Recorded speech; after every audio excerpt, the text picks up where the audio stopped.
Good evening and welcome back to Millett Hall. We appreciate you for tuning in to tonight's edition of Miami Men's Basketball on RedHawk Radio. It's good to be back here with school starting in about 1 week, but we've got some Miami men's hoop for you tonight on tap on RedHawk Radio. It's a good one between the Miami RedHawks and the Bowling Green Falcons. MAC matchup number 6 on the season so far. That's about halfway done as we are starting to get closer and closer to March.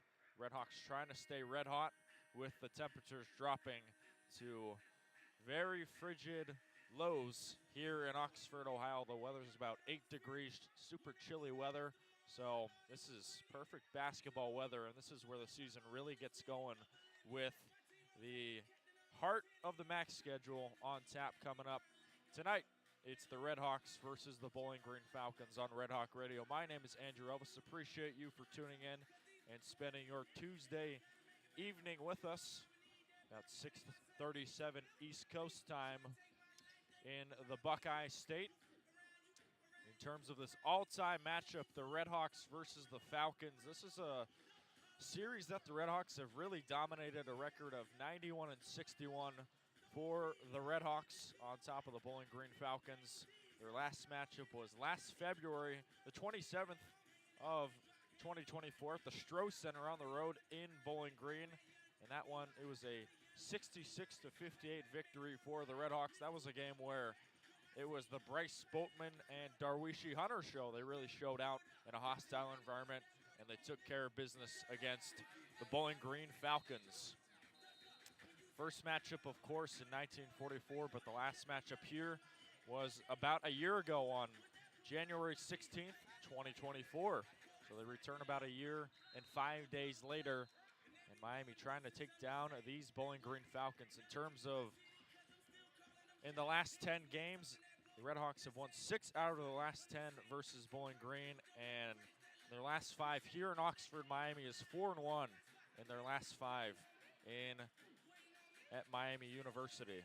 So definitely have a winning record recently against these Bowling Green Falcons, and they're looking to continue to lay the hammer on these Falcons in game number 6 in the MAC schedule.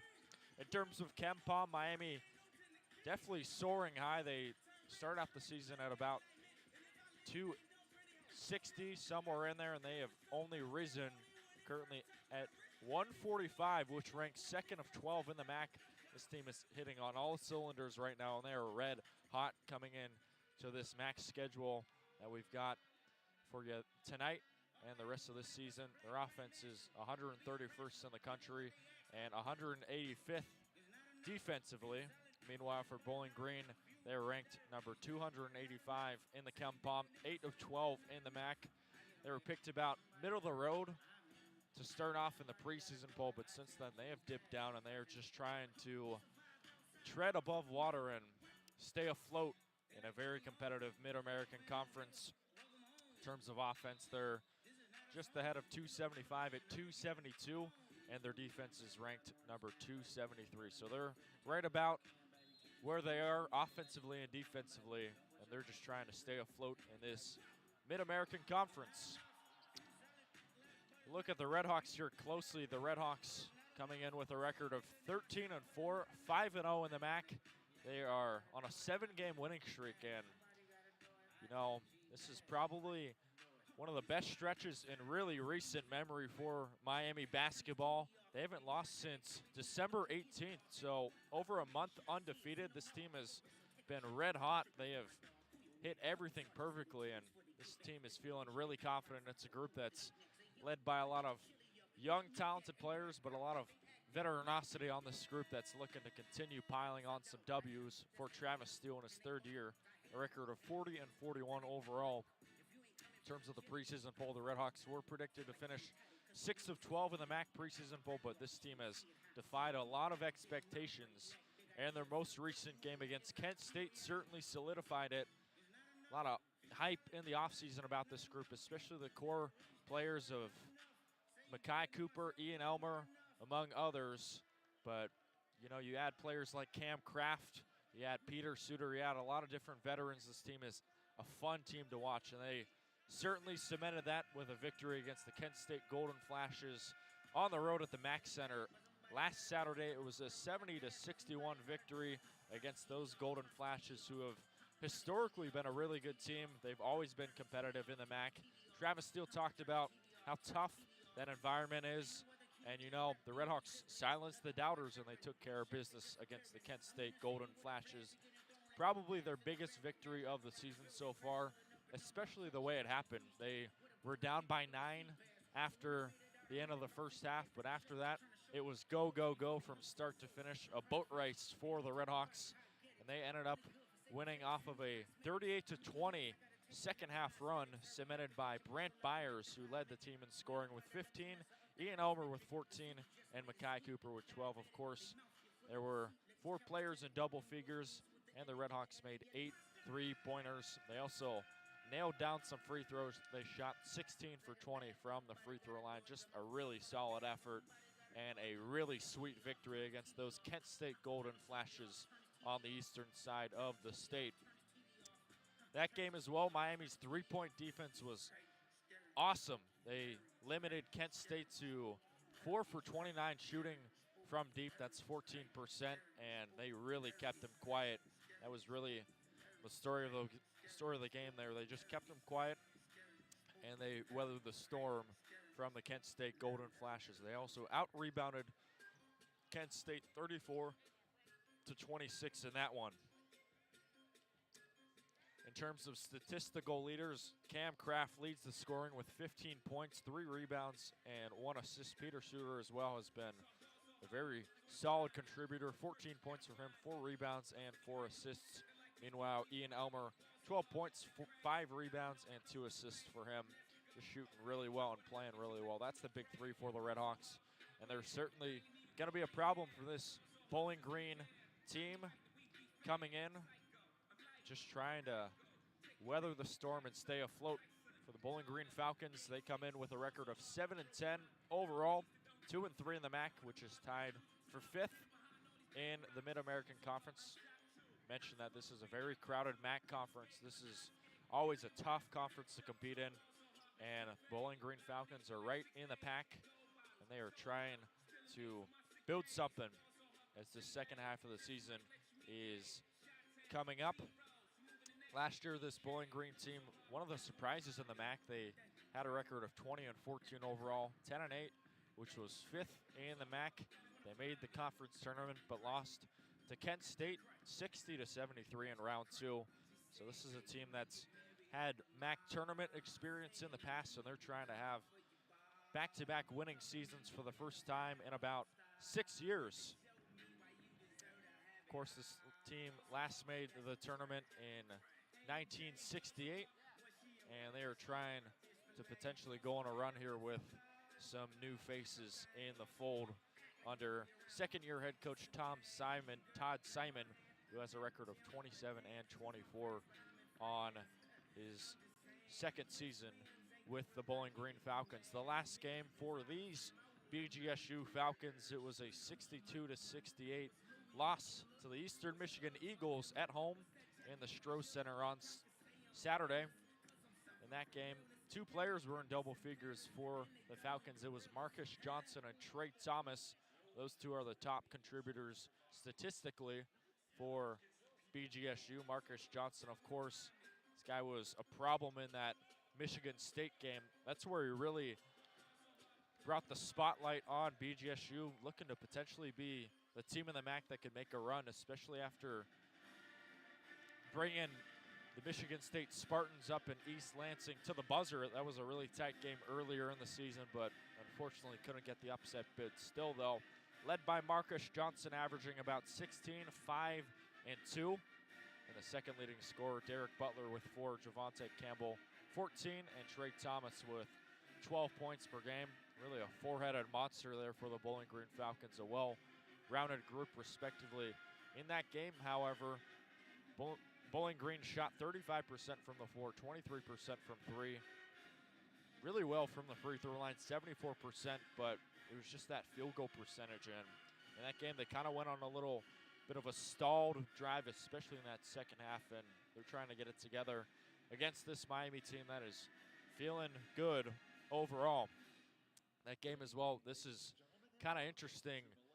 Eastern Michigan shot 10 for 20 from deep, and that is not a good sign if you're facing Miami, because this Miami team, in terms of three-point percentage, is shooting over 40%. So you mix that with some bad three-point defense, and this team that gave up over 10 three-pointers in the last game against Eastern Michigan, not a good sign, certainly, for Bowling Green as well. They're returning 3 players. That's Thomas, Towns, and Humphrey. But they lost 9 players, including their top 3 scorers in Hill, Agee, and Spurgeon. But Coach Simon hit the transfer portal. Certainly, he added 7 new players to the fold, especially Marcus Johnson and Derek Butler, the top 2 scorers. Johnson as well, a transfer from Division II Wheeling in West Virginia. And he has been an exciting player to watch for BGSU, no question about it. We'll see the top games of tonight, a pretty packed top 25 scoreboard. I'll run down it recently. Game number 1 at 7 o'clock, it's Alabama versus Vanderbilt. An SEC game, should be a fun one. Both teams have 15 wins. That one tips off at 7. Another 7 o'clock game, Mississippi State at Tennessee. 14 versus 6. Mississippi State playing Ole Miss recently. They are looking to continue to stay hot, just like Tennessee, who's the number 6 team in the nation. Big East battle between Butler and UConn tips off in Stores. The number 19 ranked UConn Huskies, 13-5 on the season. A little bit of a disappointing year for Dan Hurley's crew, trying to get another championship. They face off against the Butler Bulldogs at 7. The 7:30 slot, a Big Ten battle between Ohio State and Purdue at Lafayette. Ohio State facing off against the number 11 ranked Purdue Boilermakers, who are really rolling in the second half of the season. That tips off at 7:30. UCF at Iowa State, the number 3 ranked Iowa State Cyclones looking to get win number 16 against the UCF Knights. Looking for another win on the Big 12 year. Going back to the Big East calendar, Marquette versus Seton Hall. The number 10 ranked Marquette Golden Eagles trying to take advantage of a Seton Hall group that is having a really tough year in the Big East. The 9 o'clock slate, it's Missouri versus Texas. Game out in Austin. The number 22 ranked Missouri Tigers trying to pick up a victory against the Texas Longhorns in SEC play. We'll switch it back to the Big 12, Arizona State versus West Virginia.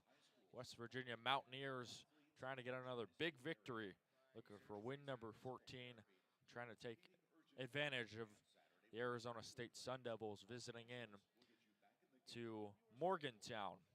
Couple more games on the slate. Louisville at SMU, game in Texas. The number 25 ranked Louisville Cardinals trying to get a victory against a tough and competitive team in the SMU Mustangs that recently blew out the Miami Hurricanes a couple days ago.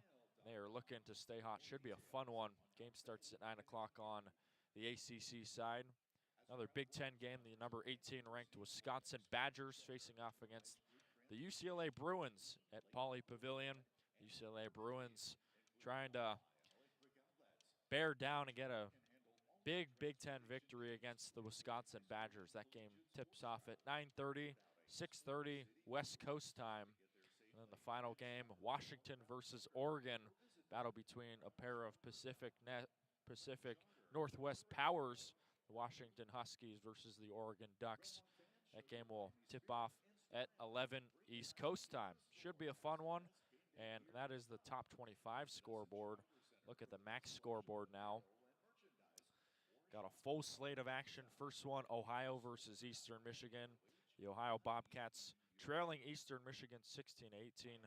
That one at Ypsilanti, Michigan. Should be a fun one there. Second game, Northern Illinois versus Western Michigan. Both teams struggling in the MAC. 4-13 are both of those records, and they are trying to turn the ship around with more MAC games coming up. That game tips off at 7 o'clock. Kent State at Toledo. That one should be an interesting one. Kent State and Toledo, those teams kind of having down years. You don't usually see those two teams struggling. They've always been on top of the MAC, but they're struggling this year, and they're trying to turn their season around. 11-6 Kent State record and 10-7 Toledo's record. They're trying to bring the ship back in the winning ways, certainly. Another 7 o'clock start. Ball State at Central Michigan. Both those teams 8-9, trying to get to 500. Should be interesting. The Cardinals versus the Chippewas. And the last game, the Akron Zips versus the Buffalo Bulls. That one in Buffalo. Akron, currently the top team in the MAC, right there with Miami, a 12-5 record. But Akron currently has a losing record on the road. They're 2-3. So this could be a huge chance if Buffalo brings some early season magic. They could potentially force an upset and give Miami the edge in the MAC so far. Of course, Miami plays Akron with their next game on the east side of the state. So that's going to be the game of the season really for Miami with that next one coming up. But if Akron loses tonight against Buffalo, this could be a really good sign for the RedHawks and give them a little breathing room for sure. We'll turn it over on the keys to the game now. How can the RedHawks take down the Bowling Green Falcons? Well, number one, they got to get the three-point shots falling. This team shoots over 40% from deep, of course, led by Cam Kraft, Peter Suter, and Ian Elmer. All three of those players shooting basically 30% or over. And if you get those three going in stride, it could be a tough night for these BGSU Falcons, who gave up 10 three-pointers against Eastern Michigan. And not to discredit Eastern Michigan or anything, but they're not the greatest team in the MAC right now, 8-9. But should be competitive, certainly, with the coming games coming up. And that's the number one thing. The RedHawks got to get the threes to fall, shooting over 40% basically. And that could definitely be a big storyline in this game so far. Another thing, you got to crash the boards. I mean, this is a really physical Bowling Green group, especially led by Marcus Johnson. He's going to play with a ton of energy. You got to watch out for him and really limit this guy. Derek Butler is another talented guard. In MAC play, Javante Campbell as well. If you can shut down one of those players, two would be great. But if you can shut out one of those players, the RedHawks can certainly have the advantage against these visiting Bowling Green Falcons. And number three, the RedHawks just got to continue playing to their bread and butter. They really started out kind of slow against Kent State, but they really picked it up a notch in that second half against the Kent State Golden Flashes. If they can kind of go on some runs here, if they can lock down defensively and continue to feel the surge that is this Miami basketball team that's really on a roll here, they can really make some noise in Millett Hall. Should be a fun one, and this is a big matchup for the RedHawks. They want to stay undefeated in MAC play. Haven't lost since December 18th, so a month and 3 days. If they can do all of the above, and if they can really get out on a big run in front of these Bowling Green Falcons, it could be a tough night for the team in the orange and white. Should be a fun one. We'll turn it over to Luke and Bryan in a moment. And once again, we appreciate you for tuning in and spending your Tuesday evening with us in a chilly Oxford, Ohio, in the friendly confines of Millett Hall. Thanks so much for tuning in, and I will turn it over to Luke and Bryan for the play-by-play coming up in about 2 minutes. Thanks so much. See you at the halftime break.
From freezing Oxford, Ohio, inside the warm confines of Millett Hall, we bring you MAC basketball on this Tuesday night as the Miami RedHawks, so far the surprise of the conference, winners of their first 5 games in the league and their last 7 overall, host a team they were picked to be tied with in preseason. The Bowling Green Falcons feature the MAC's leading scorer as they enter Oxford here tonight. Alongside Bryan Miller, I'm Luke West. Poley, thanks so much for being with us as Miami gets set to take on Bowling Green for the first and only time this season between a couple of squads picked to finish 6th in the Mid-American Conference in preseason. We'll be back to break it down in just a moment. Tip-off is next. For now, we toss things over to public address for our national anthem.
First meeting of the year between Miami and Bowling Green. Again, a couple teams picked to finish 6th in the MAC. Equal expectations, Bryan Miller, but very much opposite starts to MAC play for Miami and Bowling Green. The RedHawks 5-0, the Falcons 2-3.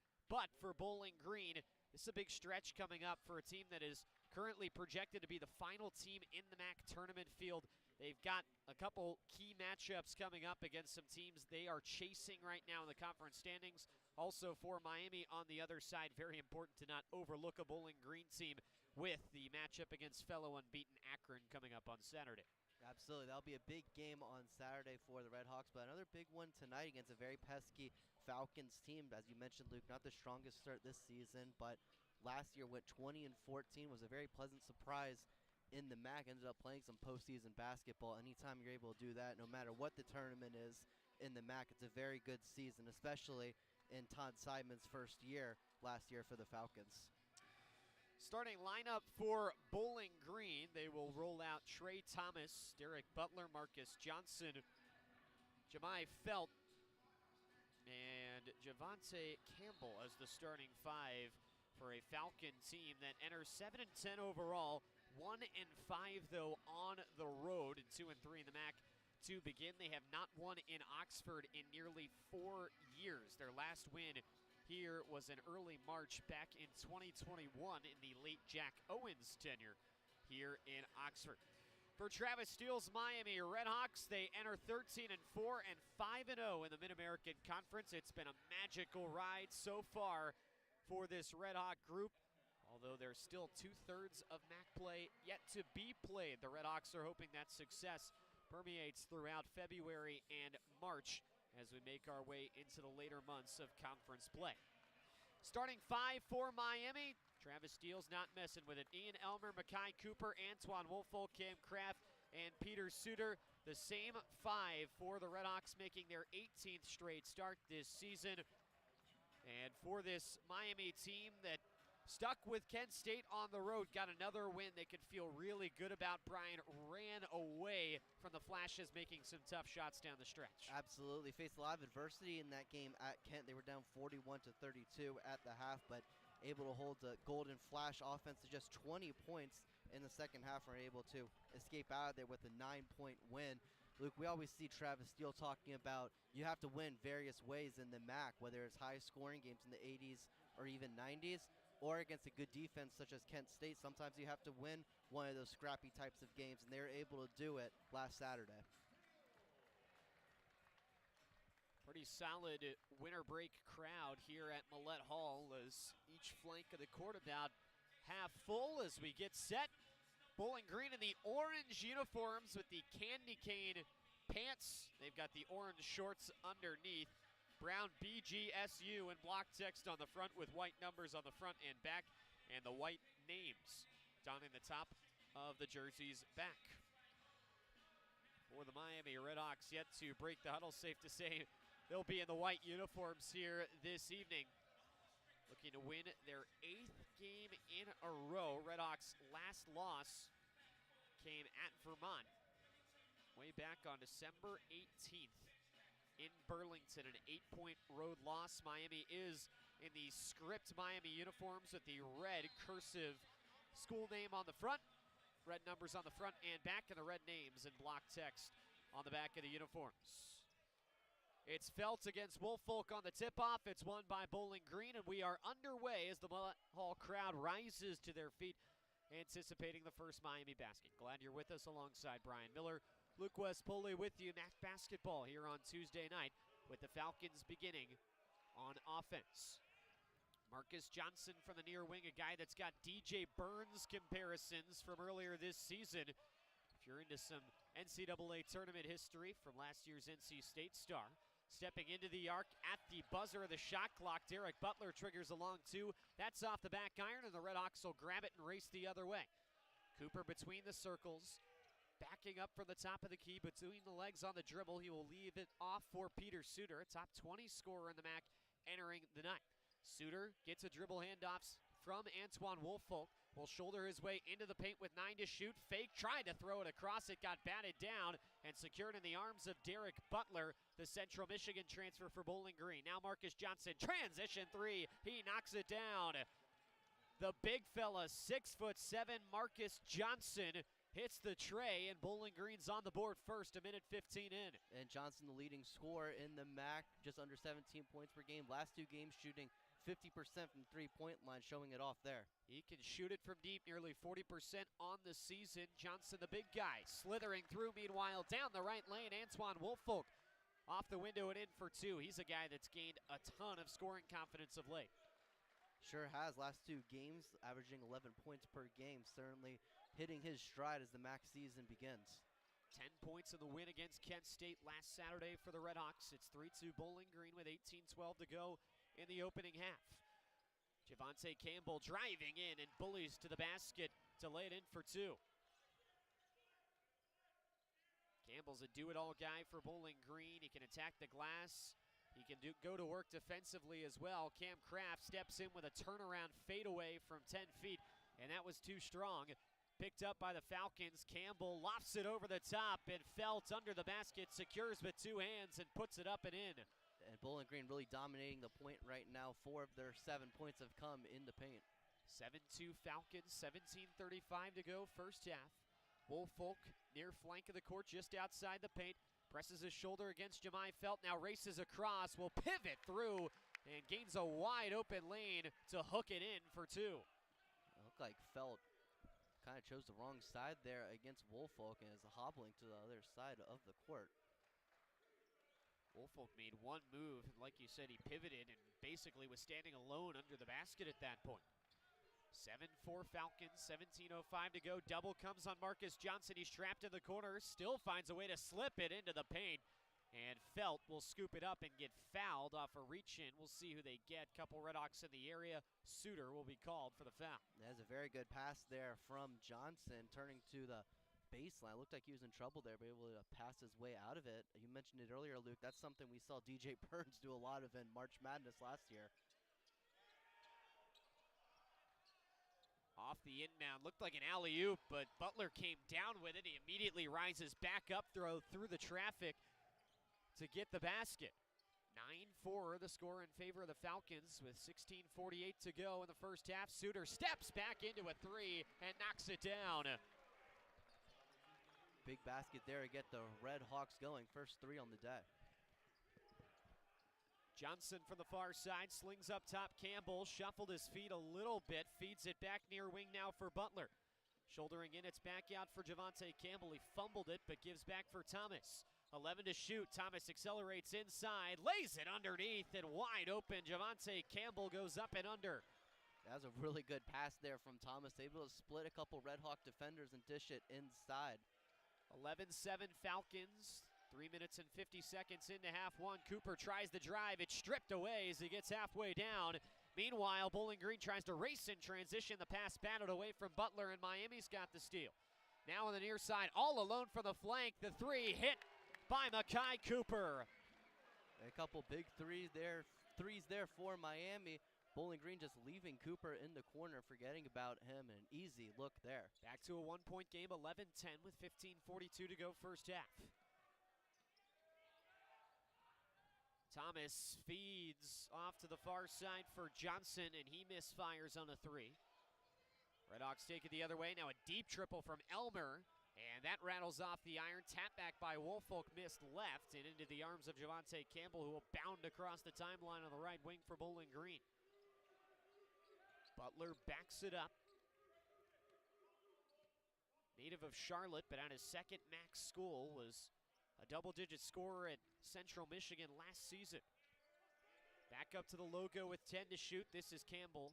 Check that, rather, Thomas. Plenty of speed off the dribble for him. Instead, he will leave it for Johnson. 2 to shoot. Fades away for 3 and missed everything there. That's a shot clock violation on the big fella. And that'll give it back to the RedHawks as we've reached a timeout on the floor. It's Miami basketball down 11-10 with 14:55 to play in the first. When we come back, you're listening to Miami basketball on RedHawk Radio.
$14.55 remaining in the first half. It is Bowling Green 11 and Miami 10.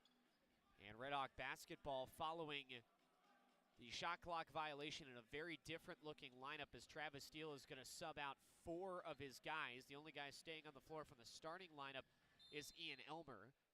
RedHawks will have Ipsaro, Potter, Skaljak, and Byers. A very young lineup on the floor right now. No one older than a sophomore. 3 freshmen on the floor right now for the RedHawks. Right now it's a 7-1 sophomore Reese Potter that hands it off for Luke Skaljak. Back inside, Potter wide open to pack it with 2 hands.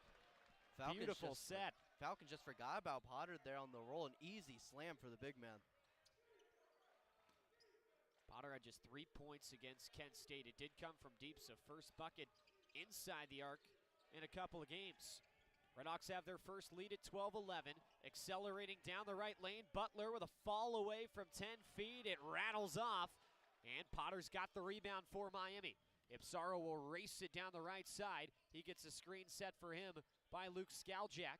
Now to the far wing, it's Ipsaro. Off for Elmer, who pulls up for the left elbow. And a buttery finish from Ian Elmer. Elmer 14 points last game against Kent State. Had a few big threes early in that game as well. Looking to have a similar impact here tonight. One of 3 RedHawks top 25 in the MAC in scoring. Part of that 3-headed offensive monster for Miami is a drive inside from Thomas, who bolted to the rim. And Luke Skaljak fouled him as he crossed the arc. Skaljak, a guy RedHawks just got back from injury, 2 points against Kent State, but the freshman was very impactful early on as a high percentage shooter for Miami. Inbound comes to Thomas for Bowling Green. Slowly saunters over to the Miami bench, and now back around the arc to the near side with 9 to shoot. Butler finds Johnson, working in, back for Butler, long 3, he's got it. Derek Butler buries a deep one near the corner of the logo, and we're tied at 14. Deep 3 there. Pretty well defended by Miami. That's just a good shot. Elmer, meanwhile, with a deep 2 as he stepped in and got the space from the right side. Very high arcing shot there from Elmer. A couple big buckets to start it off. He just shouldered off the much bigger Marcus Johnson there to get that space. It's the RedHawks by 2, just over 7 minutes gone by. Jemai Felt takes a spill off the ball. Meanwhile, Thomas works in on the much larger Potter. Gets a shot over top of him, missed it, but Felt with the putback. And a strong basket to tie us up at 16. And that's one area Miami has struggled a little bit this season, is rebounding. Bowling Green taking advantage early. Bottom of the MAC logo, jumper from Reese Potter is off back iron. Rebound to the Falcons, to the far corner. 3 in the air for Butler. Too much on it. And the weak side rebound hauled home by Ian Elmer. Elmer behind the back on the dribble. Crafty, he's now double teamed, rips it through and draws the foul. Little bit of a bailout there for Bowling Green. Good job by Elmer, while trapped, to rip the ball through and draw the contact for the foul, but he was running out of real estate on the near side and got the call against DeJian Humphrey. Yeah, Miami very lucky there that wasn't called a jump ball. That was going to be very, very close. Elmer off the floor, meanwhile giving way to Peter Suter. RedHawks still with it as Suter fakes a bullet inside, steps back, pumps a 3, and will pull it back down. Just inside the arc straight away, it's Reese Potter finding Byers underneath with a posterizing slam and 1. My goodness, Brant Byers. I didn't know he had that in him. We've seen him really flash his range the past few games for the RedHawks and showed the hops there. What a dunk. The foul goes against Exact. But goodness gracious, Brant Byers with a head tap, and he goes to the line for the free throw.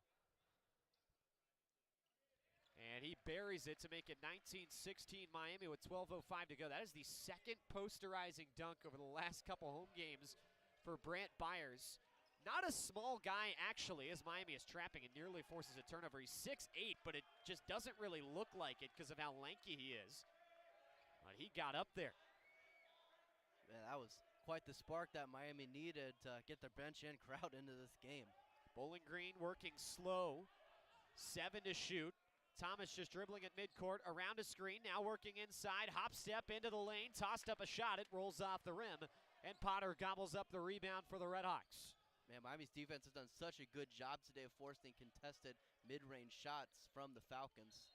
Ipsaro accelerates and gets fouled as he crosses the three-point arc.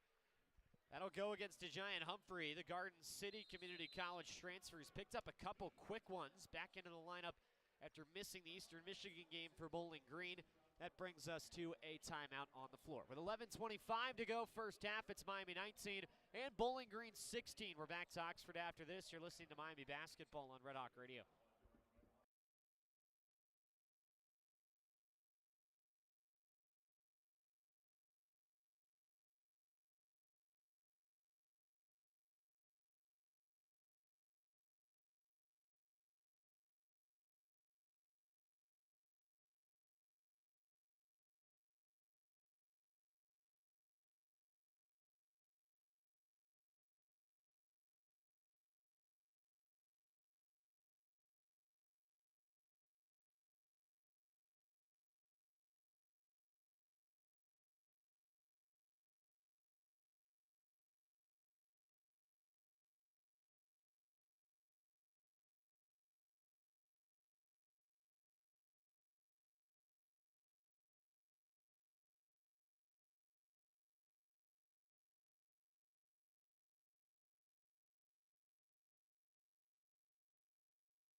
$11:25 remaining first half. It's Miami 19 and Bowling Green 16.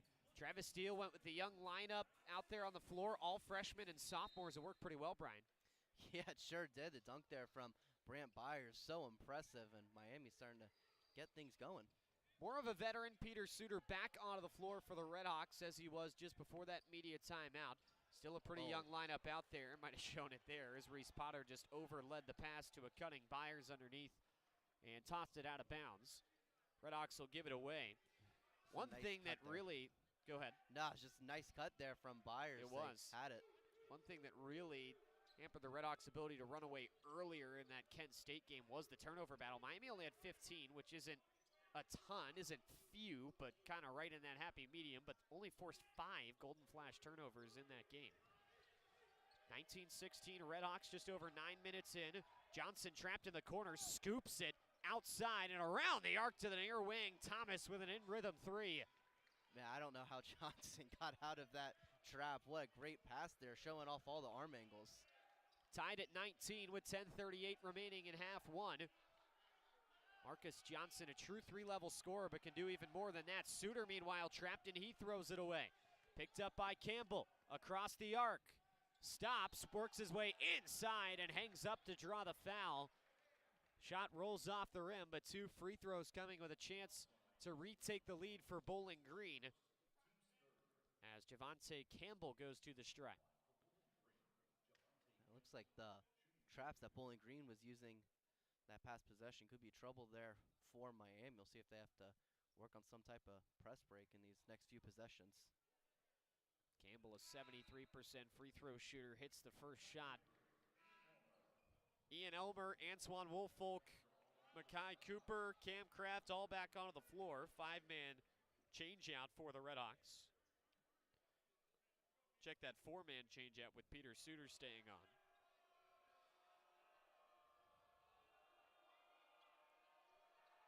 Campbell waiting, tossing up the second free throw and making it to expand the lead to 2 for Bowling Green. 21-19 Falcons, 10:23 to go first half, and it will now be Makai Cooper's turn to run the point for the RedHawks.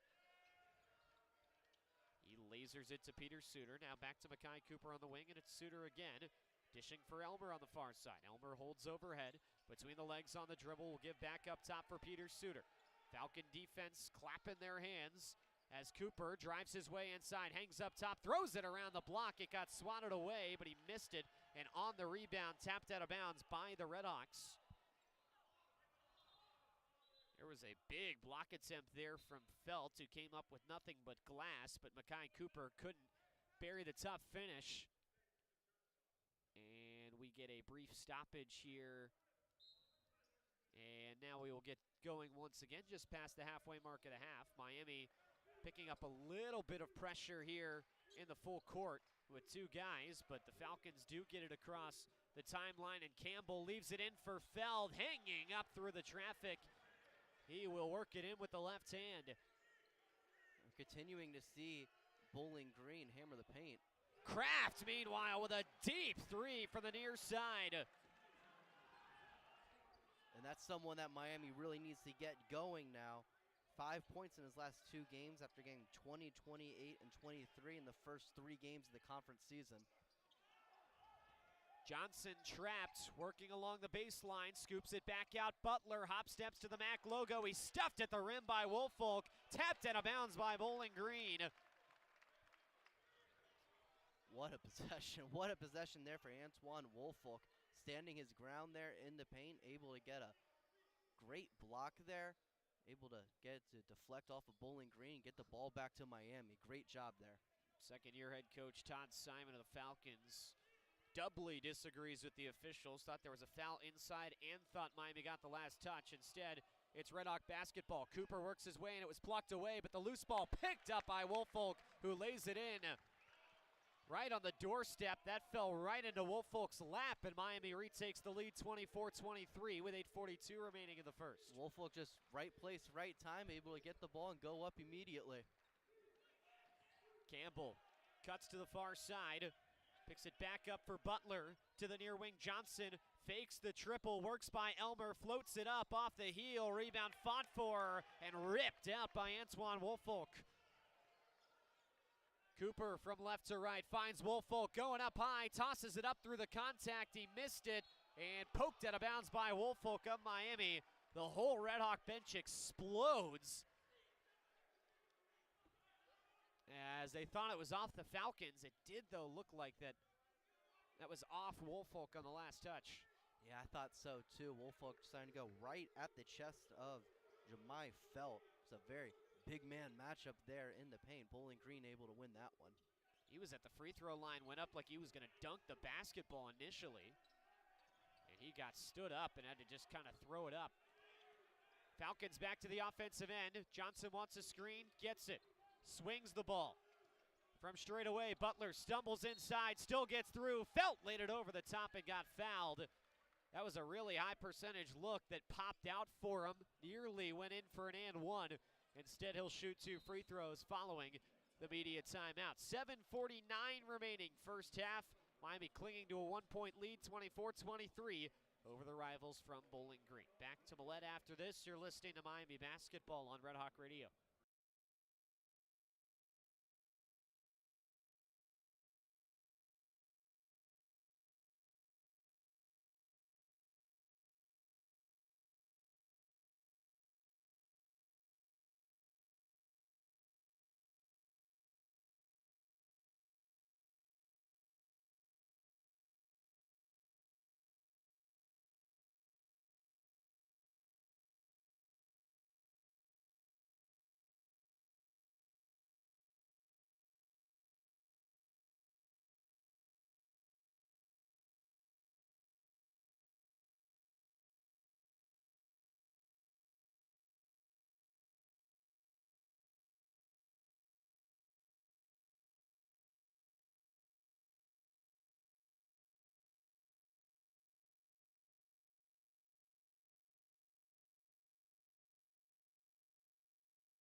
7:49 remains in our first half. It's Miami 24 and Bowling Green 23.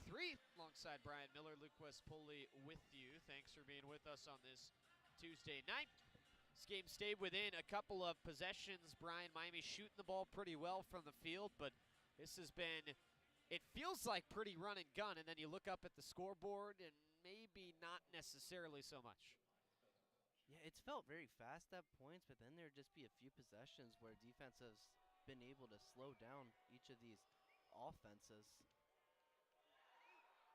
At the free throw line, Jemai Felt buckles in the first free throw.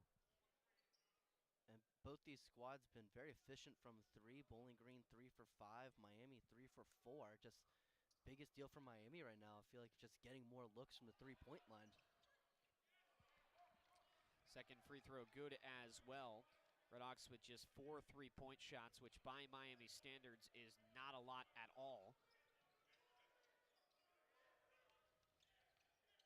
RedHawk team that's third in the nation in 3-point attempts per game entering the night. Suter with a tough fadeaway, hits it for the corner of the back MAC logo. He is so good at that shot, just turning around and hitting that mid-range fadeaway. We saw it time and time again, especially in that Air Force game where he had 42. What an impact the Bellarmine transfer Peter Suter has made. 14-4 on the season. It's been so good for this RedHawk offense. Butler, meanwhile, works inside. Floats a hook over Cam Kraft and left it short. Suter on the rebound for the RedHawks. Suter got battered inside. He leaps through to punch the loose ball away. And it will go out of bounds to Bowling Green. There was a ton of contact there on Suter, and he's looking back at his bench, kind of asking what he can do. And now Travis Steele's going to plead his case for his player a little bit as Suter got hit up pretty good on that possession. Regardless, it's now Falcon basketball. They trail it by 1, 26-25 with 6:45 to go in the half. Johnson pulls up from the back of the MAC logo, and he rattled it out. Ian Elmer scoops up the rebound on the free throw line.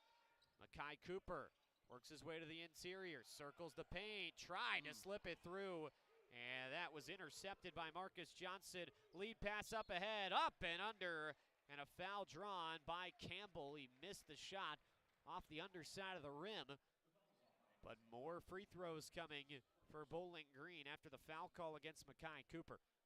Yeah, not great possession there for Makai Cooper. He was trying to get down low to Antoine Woolfolk. Only problem was Felt and Johnson were in his way. You don't want those two big men in your way if you're trying to get it inside of the paint. And then the foul on the other side of the floor, just not great stretch there for Cooper.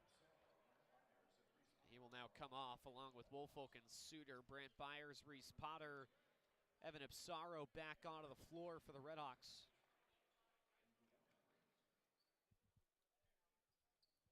Falcons will bring on Wilkins Jr. exact, along with Braylon Green. Both free throws made. And Javante Campbell has given the Falcons the lead back 27-26. 6:15 left to play in the first half. Potter hands it off straight away for Ipsaro. Back for Potter, and a foul inside. And an eruption from the Bowling Green bench. Foul on the interior called on Braylon Green, who picks up his first. Just the fourth foul for the Falcons. Both teams have done a decent job staying out of foul trouble so far. Yeah, not a ton of fouls so far. Luke, I would just say at this point of the game, it's been very hard fought, very competitive. It just feels like each of these squads is looking for something to really spark the energy. It feels like that's lacking a little bit. Kraft inside with an and one off the catch. And maybe something to spark the RedHawks as Cam Kraft on cue vaults Miami back in front. He'll go to the free throw line. That's exactly the type of thing that Miami needed in that instant. Kraft coming off the screen, driving inside. Very nice shot there, dealing with the contact, fading away, and getting a much-needed basket for the RedHawks. Pierre on the free throw. It's 29-27 Miami with 6:01 to play in the opening half. Green cutting running back and forth with Ipsaro on him. He threw it off the face of Butler, who fumbled it into the Miami bench. And a needless giveaway there for the Falcons. Just their third of the game. They've done a good job taking care of the ball so far, but a really avoidable one there. Yeah, it just didn't look like Butler was ready to get the basketball there, and a very careless turnover for Bowling Green. A chance for Miami to really try to expand this game open, try to make their impact felt. Ipsaro from left to right across the midcourt stripe. Finds Elmer down the center of the paint. Elmer lofts it up, too much on it, and Johnson taps the rebound to himself. The Wheeling transfer leads it ahead for Green, has it back now, shouldering in to Reese Potter. Johnson double teamed, and he threw it away right to Ian Elmer. Hit him right in the zero in the middle of his chest. Miami pushing, Byers a three, he's got it. There you go. Just what Miami needed. They're able to get a stop, get a huge three off of the turnover there, and who else but Brant Byers has stepped up big time these past few games for the RedHawks, doing it again. Byers was one of the quieter in this freshman class, as a carry is now whistled against Braylon Green. Another just seemingly careless turnover by the Falcons, as that was really not pressured by Miami at all. Yeah, that's back-to-back possessions. Or not back-to-back, but two of the last three possessions where Bowling Green just very careless with the basketball. Byers will try a heat check. Off, right, but he got fouled.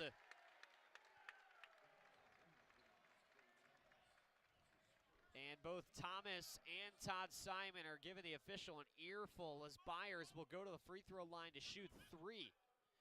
Yeah, it just looked like Thomas there just didn't give Byers enough room to land. We've seen that called a lot this season in college basketball. You gotta give the shooter enough room to land. Byers connects on the first free throw. And just another careless mistake there for Bowling Green. We've seen quite a few of them, whether it's turnovers or fouls, the past few minutes.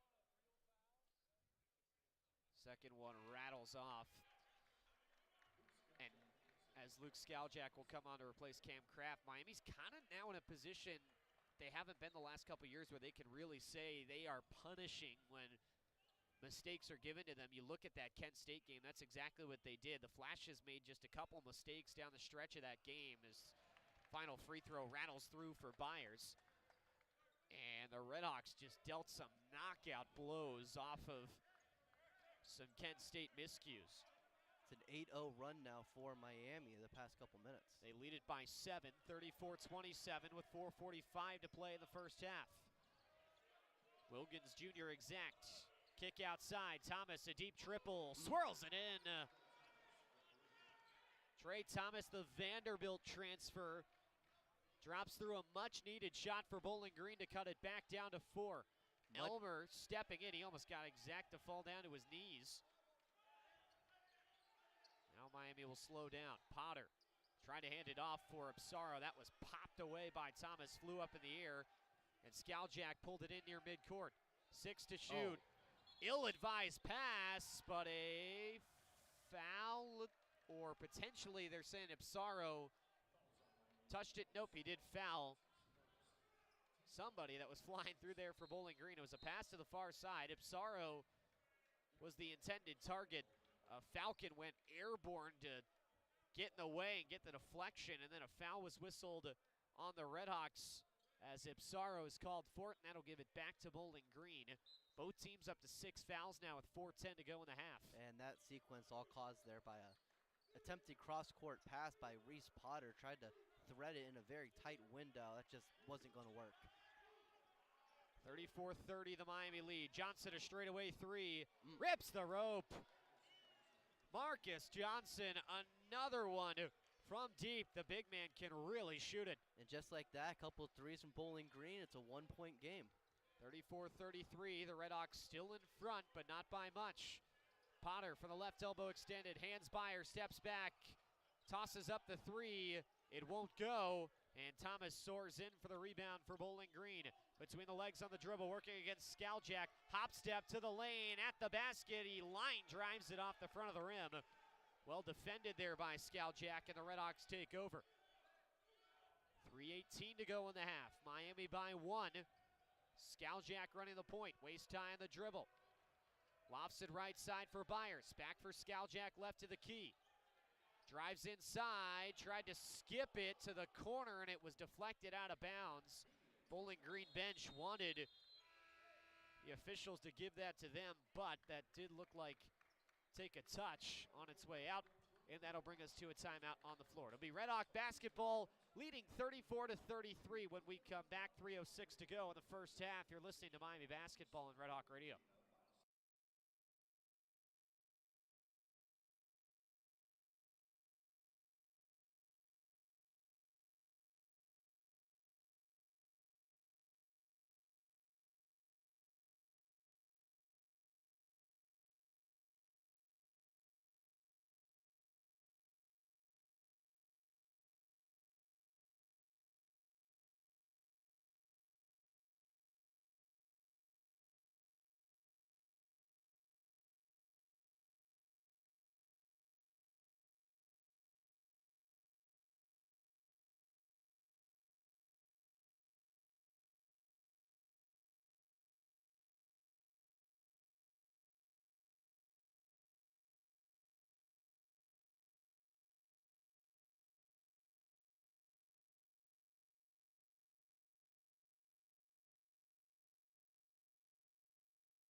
Coming up at halftime, Andrew Relvas has the RedHawk Radio halftime report. Take a look at the MAC and National scoreboards, stats and analysis from the first half, and a look forward to the conclusion of this game. Should be a good one between Miami and Bowling Green. It stayed within 7 throughout. Right now, 3:06 to go in the first half. Miami leads at 34-33. With the ball, an abbreviated shot clock, 5 left on it. Woolfolk driving inside, steps away, draws contact, tosses one up, missed the rim. Kraft got the offensive rebound, but it was off the backboard. It's a shot clock violation on Miami. It's just not the shot you want there if you're Miami. Certainly not Woolfolk's game with that mid-range fadeaway jumper. Very well defended there by BGSU. He is the MAC's leader in field goal percentage, but largely due to the quality of shots he takes, and that's generally below the standard. Johnson drives down the right lane, threw it over Byers. It rolls off, but Suter tried to secure the defensive rebound and bobbled it out of bounds. It'll be Falcon ball with 2:37 remaining in the half. Miami still leads it by 1. Thomas to take the inbound for Bowling Green.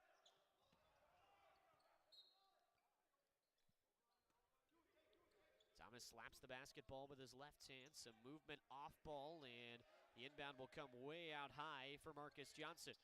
Johnson heads left, working against the much undersized Byers. Double team comes. He tries to skip it across. Woolfolk batted it down, loose on the floor. Peter Suter came up with it for a moment, but then Johnson re-tied him up before he could get rid of the basketball, and it's a jump ball. Miami does have the possession arrow, so the RedHawks will force a turnover. Man, that happened right in front of us. That was really impressive effort there from Marcus Johnson. You mentioned it. Suter had the ball, and then Johnson just rolls over, just snatches it right from him and forces the jump ball. RedHawks working underneath. Byers spins, goes up top, and rolls it over the rim and in. Brant Byers with a scorer's touch. A game-high 10 points for the freshman. He's really stepped up when the RedHawks have needed him to. An alley-oop over the top was a little high for Felt, but he still caught it, came down, put it back in. He's now got 10-2 to tie Byers, and it's 36-35 Miami with 1:49 to go in the half. Yeah, RedHawks just had a tough time guarding Felt. 10 points and perfect from the field today. featured freshman out of Boston, has had his way underneath. Byers, left wing three, off the mark. Rebound pulled in by Campbell, stumbled and got fouled. RedHawks were pressuring him as he went near the ground, but Pete Suter will be called for the foul and have to be a little careful here. He picks up his second. Ian Elmer's going to come on to replace him. Travis Steele has been very liberal with his bench usage so far tonight, as already 9 RedHawks have seen the floor, and we will likely see Suter take a seat for the rest of this half with 2 fouls. Minute 34 left in it. Bowling Green shooting the bonus. Down 36-35, and the front end made by Javante Campbell to tie the game. Yeah, I think the bench usage for each of these teams has been a little liberal today. Both of these teams have seen 9 guys on the court. You really don't see that, especially this far into conference play. Second free throw in the air and knocked down, and you can really say for both of these teams, Bryan, there hasn't been a drop-off when they've gone deep into their bench. Not at all. Depth on display, and it's depth that both of these squads can't say they've had over the last couple years until now. Elmer steps in an ISO situation. He rattles in a tough 2. That's the 3rd mid-range basket that Elmer has had today. That one really contested there with Johnson on him. RedHawks retake the lead. 1:07 to go first half. Butler near wing 3. Bottoms out. Derek Butler with a 3, and it's 40-38 Bowling Green with under a minute to play. RedHawks can get a 2 for 1 if they play their cards right here. Cooper accelerating off the screen, gives back up top for Kraft. Shimmying in, he's forced back outside. Falcon bench loves it. Elmer steps into a 3. That's well short. Offensive board up and under for Woolfolk, and a late whistle and a foul. Woolfolk did not get anywhere close on that shot attempt. It looked like we were just going to play on, but at the last moment, the official on the baseline called a foul on Johnson, who gets his first, and that will send Woolfolk to the free throw line. This has been an area where he has struggled, as get some discussion going on between the officials and players, and Woolfolk misses the first free throw. You mentioned the struggles for Woolfolk, just over 52% at the line coming into today. Getting those points at the charity stripe will be huge for each of these teams today in a close game like this. Miami is one of the worst teams in the nation at getting to the free throw line. That's really the one struggling point. It's oftentimes due to the volume of threes that Miami shoots, but nonetheless, they'll have to do it here tonight. Woolfolk makes the second free throw. 40-39, the Falcon lead. Shot and game clock separated by 10 seconds. Thomas bursts inside, gives out wide for Butler. Back up top, Thomas with 25 to go. Working his way in and drawing the foul. That's the 8th foul on Miami, so 1-and-1 free throws coming up. Foul is against Byers, who picks up his second. Not the worst thing in the world to foul there if you're Miami, but it sends Trey Thomas to the free throw line to shoot the 1-and-1. Puts it up and misses it, and Byers gets the rebound. So that foul does not hurt the RedHawks at all. Outside of Byers picking up 1. Travis Steele's got his timeout. He's not going to use it. Shot clock is dark. 11 seconds remaining in the half. Miami trails it by 1. Kraft tries to saunter inside. He lost possession, gathers it back, throws it to the interior. It's batted out of bounds by Jemai Felt. And now I believe Travis Steele's going to take his timeout, and is, for an out-of-bounds play that will come from the near corner sideline. That's the use it or lose it for Miami. 5.2 seconds remaining in the half. It is 40-39 at Bowling Green. If you're Miami, you don't hate the way you've played, Bryan, but this shot, you know, it's not necessarily going to make or break how you feel going into the half, but it's got a big influence on it, certainly. Yeah, it definitely changes your feelings one way or the other heading into the locker room at halftime if you get a shot here or not, especially because you get one, you take the lead. So, I mean, it's definitely a different type of feeling if you're winning by 1 versus if you're losing by 1. Doesn't make a huge difference, but definitely a different feeling one way or the other. So Suter will come back onto the floor to dish out the out of bounds. RedHawks go with Kraft, Byers, Elmer, and Cooper. Swirling around, inbound finds Makai Cooper to the near wing. Byers for three, left it way short. Fell down and wanted the foul, did not get it. RedHawks pleading for it. Travis Steele hasn't even moved from his spot. He's got his palms to the sky, but the first half has come to an end, and Miami does not execute on their out-of-bounds play. Bowling Green did cover it very well. It was a blanketed three attempt from Brant Byers, and the RedHawks will have to go into the locker room trailing here on this Tuesday night from Oxford. 40-39 the score at halftime. Bowling Green in front of Miami. Mentioned it a little bit already, Brian, just prior to that out of bounds. Don't hate the way you've played if you're Miami, especially on the offensive end. 57.7% from the field, but 9 RedHawk turnovers. And when they've given the ball away and it's crossed the timeline to the other end of the floor, they've really struggled to defend. Yeah, they have, Luke. And it's been a very evenly played game, I would say, on both sides. None of the stats really prove one way or the other very significantly. But yeah, those 9 turnovers for Miami have been very costly. Bowling Green has scored 13 points off of those turnovers, so could play a major factor in the second half. And also Miami typically very good from the three-point line, 4 for 9 in the first half, so would like to see more shots from the three-point line in the second. Try to be much more efficient. At the half here from Millett Hall, our score Bowling Green 40 and Miami 39. Bryan and I back for the call of the second half in just a little bit. For now, we toss things over to Andrew Relvas, who has a RedHawk Radio halftime report. Thanks, Luke. Thanks, Bryan. Very fun and a very competitive first half between the Miami RedHawks and the Bowling Green Falcons. Once again, my name is Andrew Relvas. Appreciate you for tuning in here for the RedHawk Radio halftime show. The score at the half between two MAC rivals, the Bowling Green Falcons leading the Miami RedHawks 40-39. Very competitive first half, and this was one that saw 2 players of double figures for the Falcons, 10 for Felt and 10 for Campbell. And meanwhile, for Miami, only 1 player of double figures. That is Brant Byers with 10 points, leading the scorers for the red and white. This is a game where, so far, the field goal percentage is pretty much right down the middle at 52% for BG from the floor, and meanwhile for Miami shooting about 58%, so pretty much right down the middle. Miami marginally better than the Bowling Green Falcons in terms of three-point shooting. 6 for 8 for BGSU, that's 75%, and for Miami, 44%.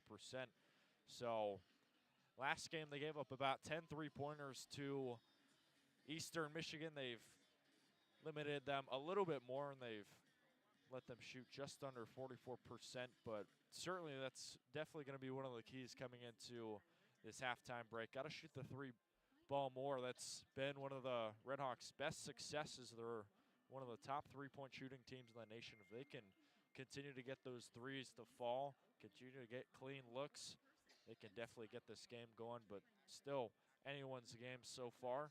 In terms of free throw shooting, Bowling Green has certainly gotten to the rack a lot more. Talked about it a little bit earlier, but this team is really physical. Bowling Green Falcons have a lot of size, especially with Marcus Johnson in person. This guy is a beast. He has really been a problem for the RedHawks, despite only having about 6 points, both of his points from 3 balls, but he's really distributed the ball well. He's been a problem, especially defensively, and he has really facilitated the offense to a lot of other guys that Miami certainly didn't anticipate, being Felt and Campbell.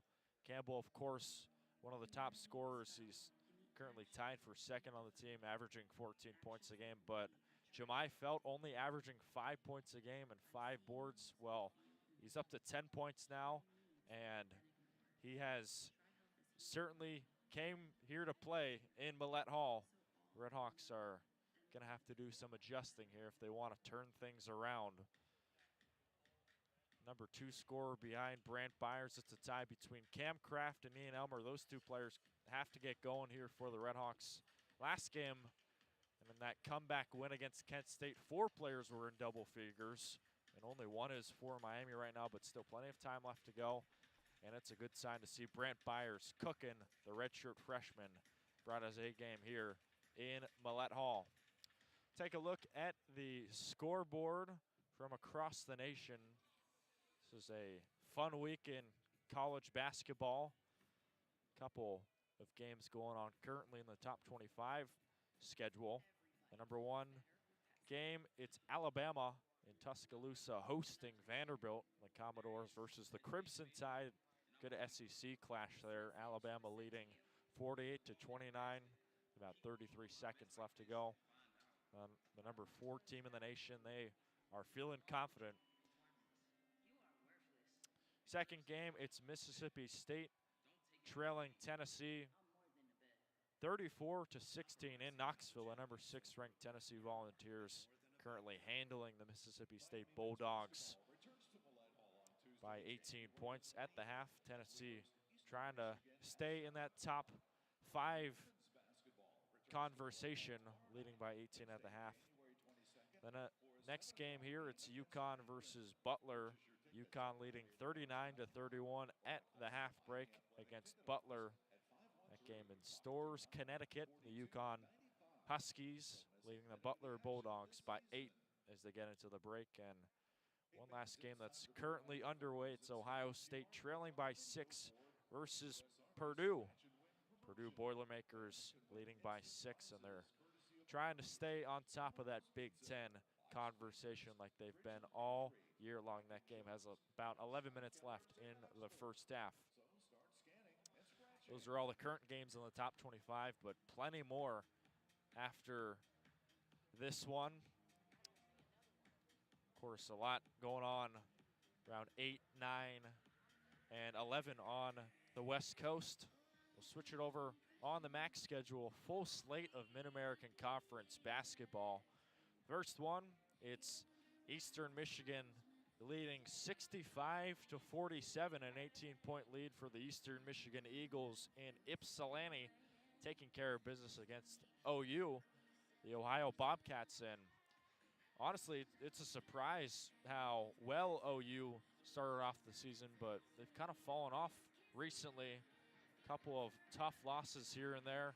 They're trailing by 18 to an Eastern Michigan team that, you know, they weren't projected to do that well in the MAC, but they are certainly trending upwards. OU just trying to get back in that one. There's about 13 minutes left, but trailing by 18 against Eastern Michigan. Keep an eye on that one. Certainly a game that we should be watching with Ohio currently 3rd in the MAC. The next game, it's Northern Illinois at Western Michigan and Kalamazoo. Western Michigan Broncos leading by 12 against the NIU Huskies. Western Michigan and Northern Illinois, both of those teams kind of the bottom feeders in the MAC this year. 0-5 is NIU in MAC place, and Western Michigan 1-4, so pretty much the same conference records. And both sides just trying to scrap for some wins and get going with the second half of MAC play on tap so far.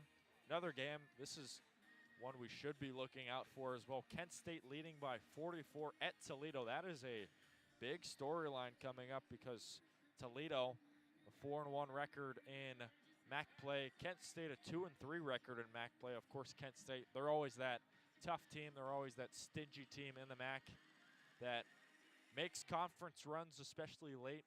And they are looking for MAC win number 3 on the season, leading by 14 at the break.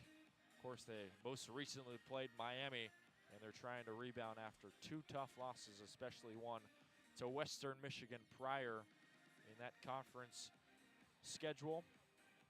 Keep an eye on Kent State at Toledo. Another game, Ball State at Central Michigan. The Chippewas are leading by 8. Central Michigan Chips up by 8 in Mount Pleasant, Michigan, leading the Ball State Cardinals by 8 points. And the final game in the conference slate, the Akron Zips tied for first in the MAC with Miami, leading by 15 on the road at Buffalo. It's 40-25. The Buffalo Bulls trailing to the Akron Zips. So that is the conference slate for ya. Conference slate full of many fun and interesting matchups to look out for. Of course, Miami rooting for Akron to lose, but up 15 at the half, looking like Akron could pull away out in Buffalo.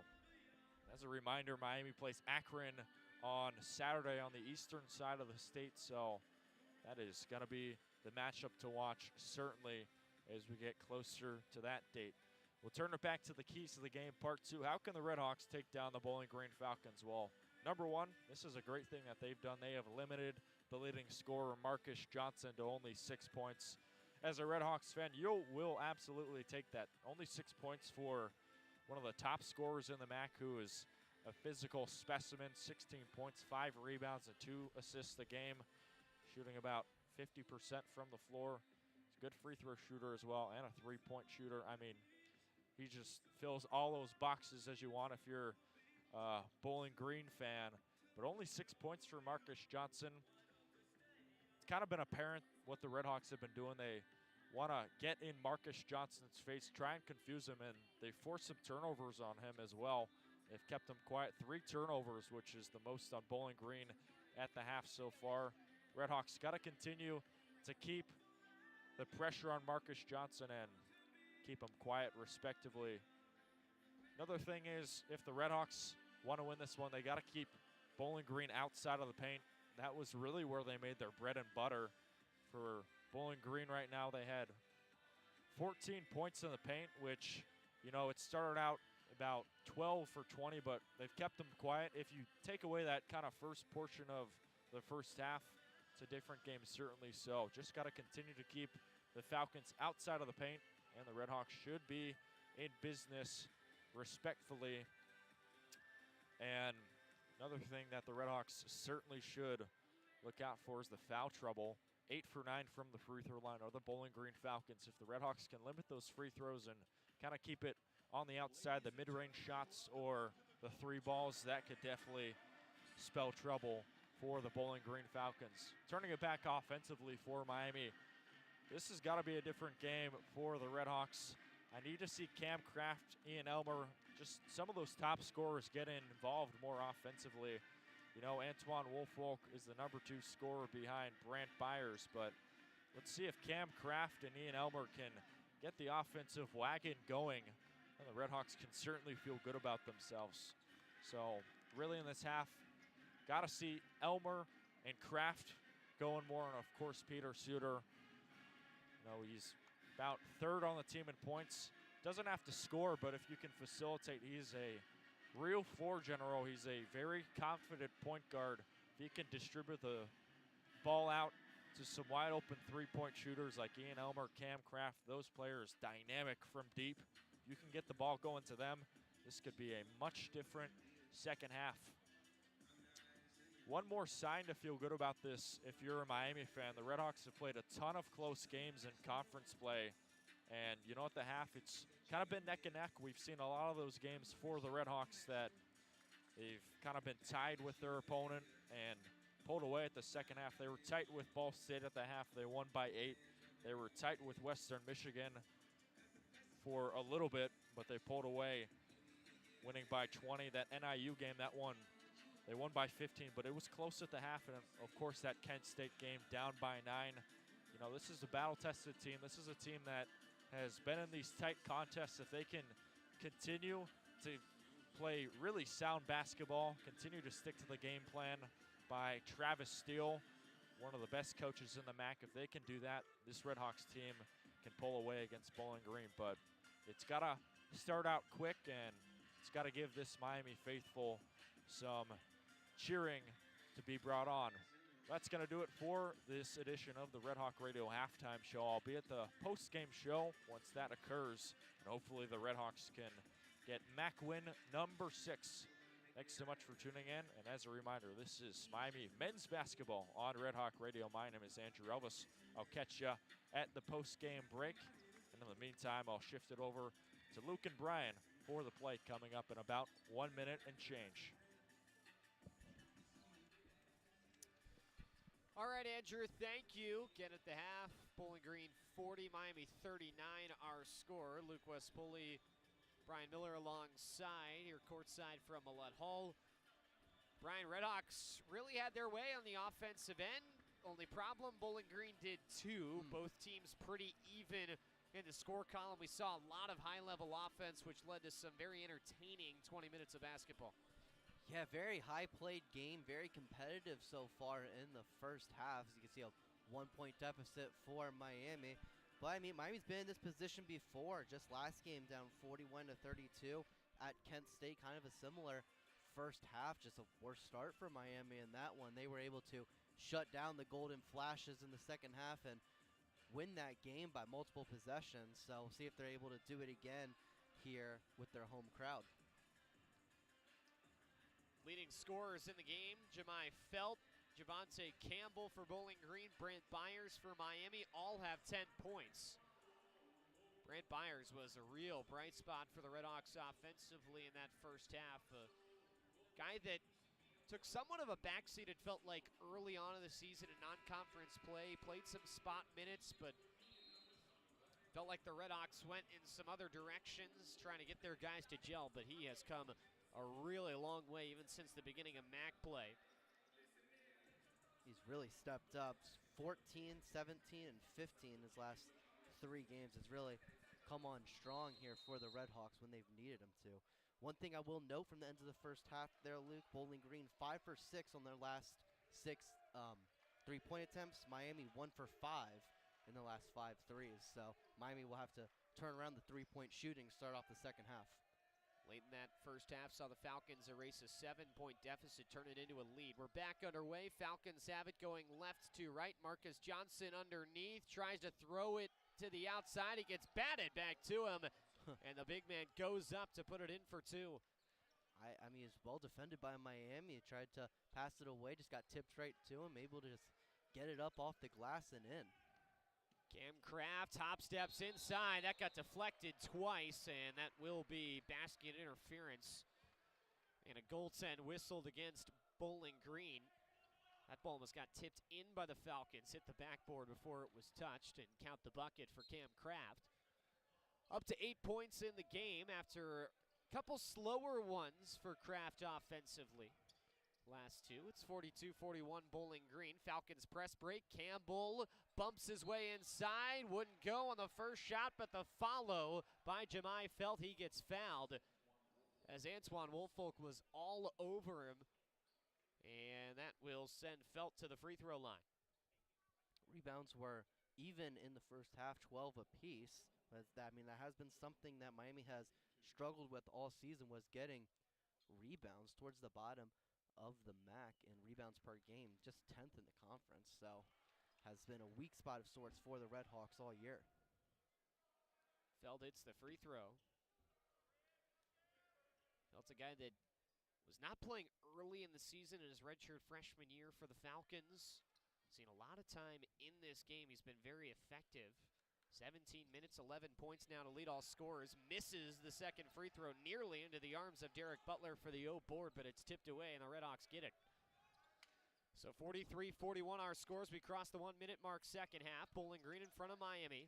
Butler prodding away at Suter, works his way inside. Kick out Elmer into a rainbow 3. It pops out of the well, and the rebound to Javante Campbell, who will race it across the timeline from left to right for Bowling Green. Good look there for Elmer. Went pretty much around the whole rim, went halfway in the basket as well. Just a tough break there. Defense chant is kicked up from the Miami bench. Thomas nearly lost his footing. He's got it now left side, 10 to shoot. Elbow extended, near wing, Butler, a long 3. He banked it off the backboard but missed it right. RedHawks accelerate in transition, and the handoff wasn't clean between Cooper and Elmer. Going the other way, the catch and lay-in for Butler. Elmer hobbling a little bit, meanwhile, couldn't get back on defense. He's a little shaken up. Cooper works inside, kicks out for Woolfolk. His 3 rolls out. Would have been his first of the year, first make, I should say, for Antoine Woolfolk. out a guy to normally shoot it from deep, but he was left all alone. Felt catches it inside, rises over the top, and puts it off the window and in. Felt's just been dominating in the paint so far for BGSU. 15 points now. Suter tosses up an early three. It wouldn't go. Kraft with the follow and the finish. He gets fouled, and an and one for Cam Kraft, his second of the game, to push him into double digits. And just what Miami needed to sink the Falcon bench back into their seats after they were starting to get loud. Yeah, you said it there, Luke. Miami absolutely needed to get a basket there. Kraft able to get the rebound, be in the right place at the right time, and put it up and get the old-fashioned three-pointer. And an easy knockdown on the free throw for Cam Kraft. Cuts it to one possession, 47-44. Bowling Green with the early edge in the second half, 17:29 to go in it. Out near half court, Thomas gets bumped, and Woolfolk called for the foul. And Woolfolk gets his third. And this has been the issue all year long with Miami's monster big, the Rutgers transfer Antoine Woolfolk. He has gotten into foul trouble often. So he'll head to the bench. Steele didn't seem very happy about that call. Late whistle there. Potter's going to have to step up in the paint.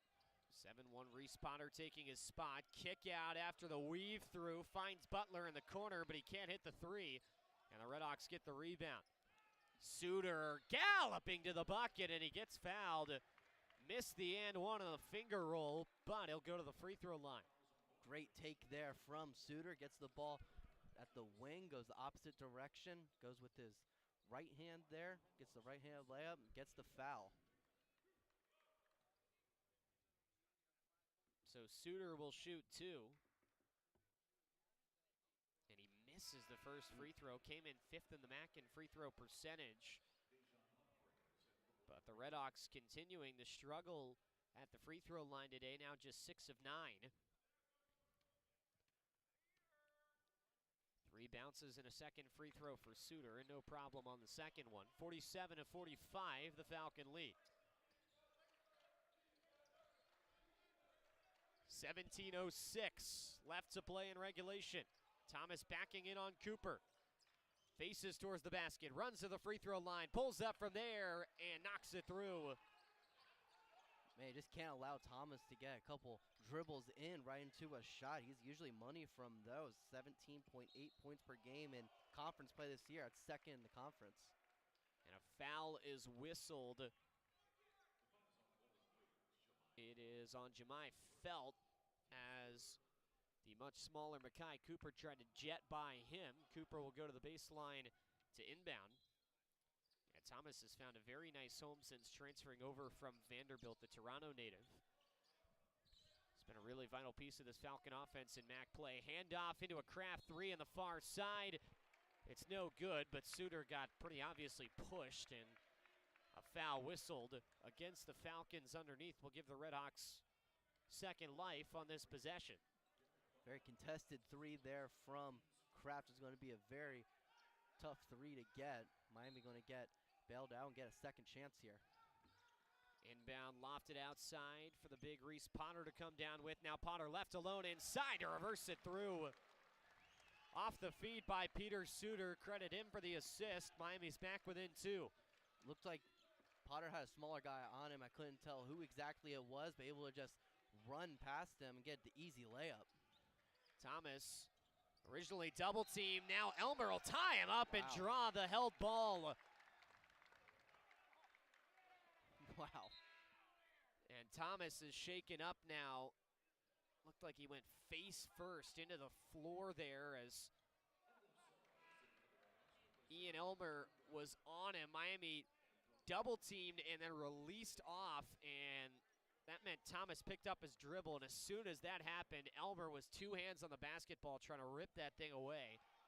And Miami with the possession arrow will get the ball back. 49-47 the score. Impressive play there from Elmer. Way to steal possession. Suter bumps inside, works to the bottom of the MAC logo, hangs up top, couldn't score, and Ipsaro draws the foul on the rebound. Wow, Ipsaro's at a huge size disadvantage there inside against Wilkins Jr. Exact, who's got 6 inches on him. But a guy that's been called a bulldog by Travis Steele draws the foul in the interior, and another foul that Miami draws on the offensive glass to get him another chance. That's 5 fouls already on Bowling Green. A pretty clean played first half, at least relatively early, but there's been quite a stark difference so far in the second. Not even at the under 16 timeout yet. Kraft works in, fades away, and scores.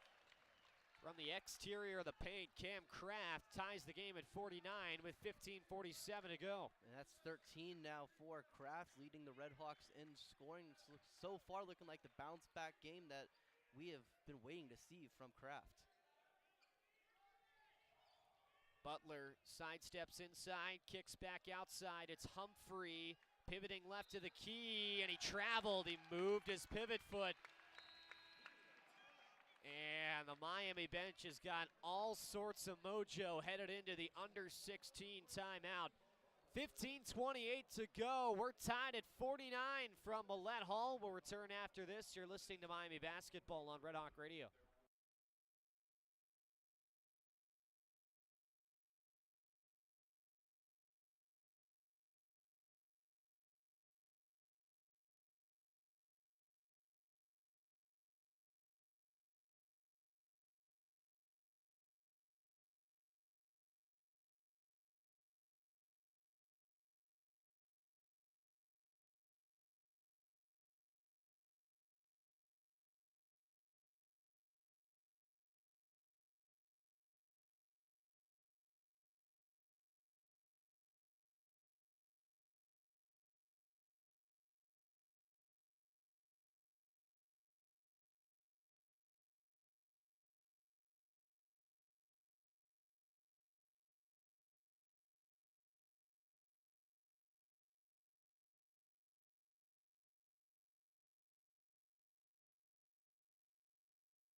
$15:28 remaining in the game. It's 49-49.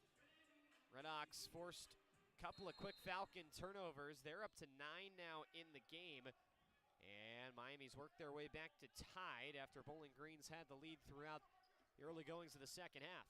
RedHawks to the offensive end. Ipsaro around a screen, circles the front court, whips it outside for Ian Elmer, who will dribble behind his back and get it back outside for the RedHawks. Suter, shimmy shake, into the lane, scoops it to the outside.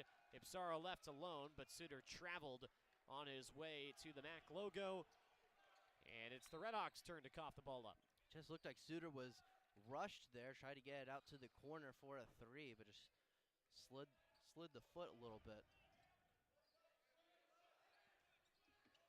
Thomas around a screen set by Johnson, top of the key. Crossover into the lane, lofts it high over the top and gets fouled. Such a crafty move from Trey Thomas. And he's earned a trip to the free throw line. and that one's on Potter. It's his first, but if he gets a couple more, especially with Woolfolk with 3, could be big, big trouble for Miami. It's something to watch out for.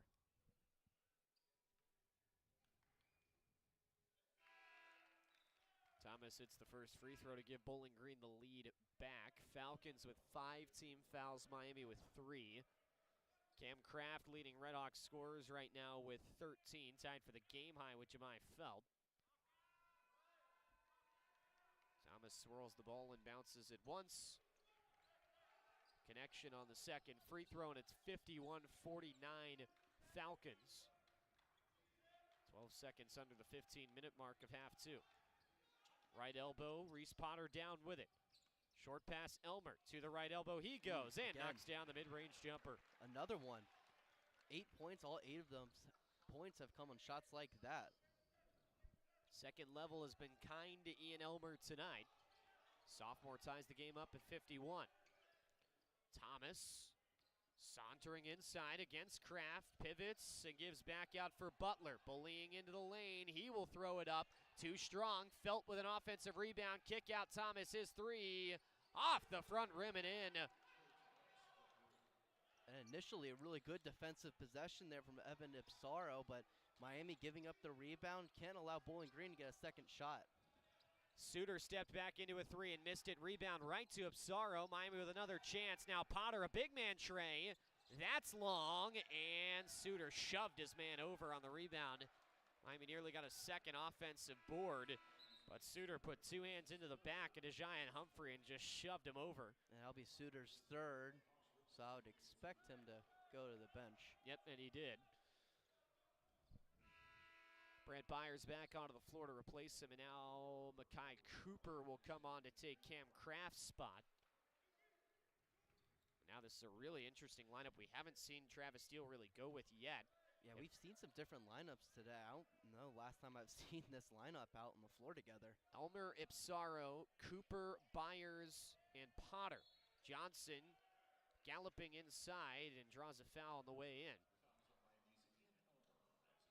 Elmer gets his first, and now Miami's got 5 fouls. 13:41 to go in regulation. Bowling Green by 3 with the ball on the offensive end. Butler surveys and gives in for Thomas. Thomas around a screen, tosses up top for Felt. RedHawks ready for it. Felt ends up with it, but falling out of bounds, he throws it away to Ipsaro. Ipsaro runs the full length of the floor and gets fouled. Ipsaro ran from baseline to baseline and got fouled at the other end. And that's the 6th foul on Bowling Green, as they'll get Trey Thomas for his 3rd. Ipsaro really just plays at one speed. He always plays so fast down the court. Felt falling behind Ipsaro, trying to exploit the one-man advantage and able to get the foul called on him. So just as Miami starts to fall into some foul trouble now, Todd Simon's hand is forced. He's got to pull Trey Thomas out of the game, who's had a really strong night, with double digits in scoring. Miami on the offensive end. Straight away, it's Ian Elmer looking to get some space. Butler's not giving him any. Inside Potter, sky hook over the top, it goes. Great take there from Reese Potter on Felt. Able to just go to his left hand and get it in the bucket. Back down to 1 point, 54-53, the Bowling Green lead with 13:02 to play. Cooper gambles for a steal, saved for the moment, but then thrown away by Butler. Cooper scoops out Byers, transition tray, off for the front rim, and a foul on Ipsaro on the rebound as he tugged the free arm of Humphrey. Yeah, that was the type of transition 3 that you really want if you're Miami. Good luck there from Brant Byers, just not able to knock it down. Ipsaro frustrated with the call, but just got tied up there with Humphrey and tugged him over, and Ipsaro draws the charge. Immediately after that, he draws an offensive foul as Green pushes off on him right as he crossed the timeline. What a way to respond for Evan Ipsaro. That's that bulldog mentality that we've heard Travis Steele talk about. So the RedHawks will have it back with a chance to take the lead. 54-53 the score. Bowling Green in front for now with 12:39 to play. Potter, right of the key. Handoff Ipsaro, between the legs dribble. Back up Potter, his three. Yes, sir! Reese Potter flashes the three to the bench. His second straight game with a tray, and Miami leads it 56-54 with 12:21 to go. That was 7 straight threes that Miami had missed to end the first half and start the second. A huge tray there for Reese Potter. But now Potter will pick up a foul as Trey Thomas has come back onto the floor, and as he dribbled around Potter out near half court, he got hacked. I mean, for both teams, really, just need to find some sort of consistency from end to end. You get a big bucket there if you're Miami and Reese Potter, and then just gets a foul on the other end. Gotta just play through it and just play smarter. 1-and-1 free throws now for both teams as Thomas gets the first one.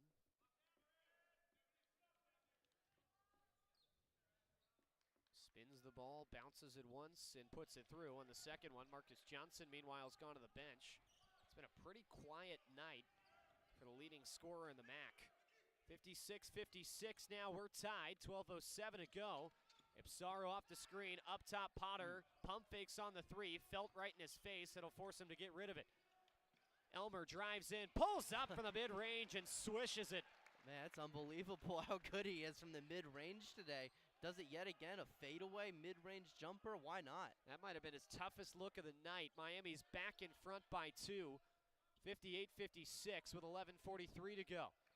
Exact, pivoting at the left elbow, gives out Thomas, deep three, it rattles off, but an offensive rebound poke to the Falcons. Butler, his near wing three, that's too strong, and Elmer gets the board for Miami. Man, Miami really fortunate there. That three did not go in, giving up another offensive rebound to Bowling Green. Cannot have that if you're the RedHawks. Elmer fakes the screen, needles inside, and he lost it off his leg and out of bounds. And that will bring us to a timeout on the floor. It'll be Falcon basketball when we come back. We got a close one here from Millett, 58-56. The RedHawks leading with 11:18 to go in the second half. You're listening to Miami Basketball on RedHawk Radio.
58-56, the RedHawks leading the Bowling Green Falcons. Hoping to win their 8th in a row, start 6-0 in the MAC.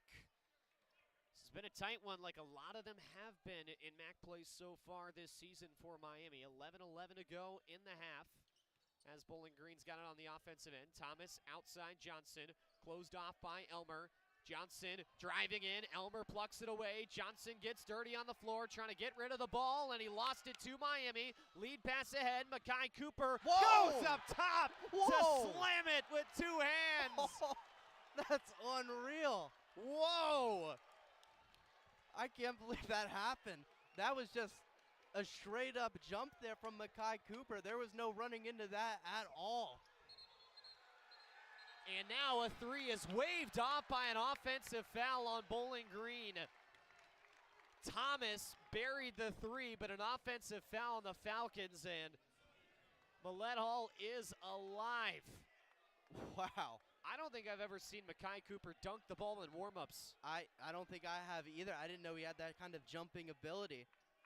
Like I mentioned, there was no running start to that either. That was a full jump stop, and he just went up and just slammed it home. Wow. 2 posters today from some unlikely suspects. 60-56, the RedHawks in front. Back to the offensive end, and a foul called against Jemai Felt, who, by the way, got that last one too, so now that's his 3rd. As Woolfolk tried to spin down the baseline, and he just got a bump into the hip from Jemai Felt. That could be pretty significant if Felt has to miss extended time. Has really dominated today. 13 points so far, 5 for 5 on field goals. Would be a big loss for the Falcons.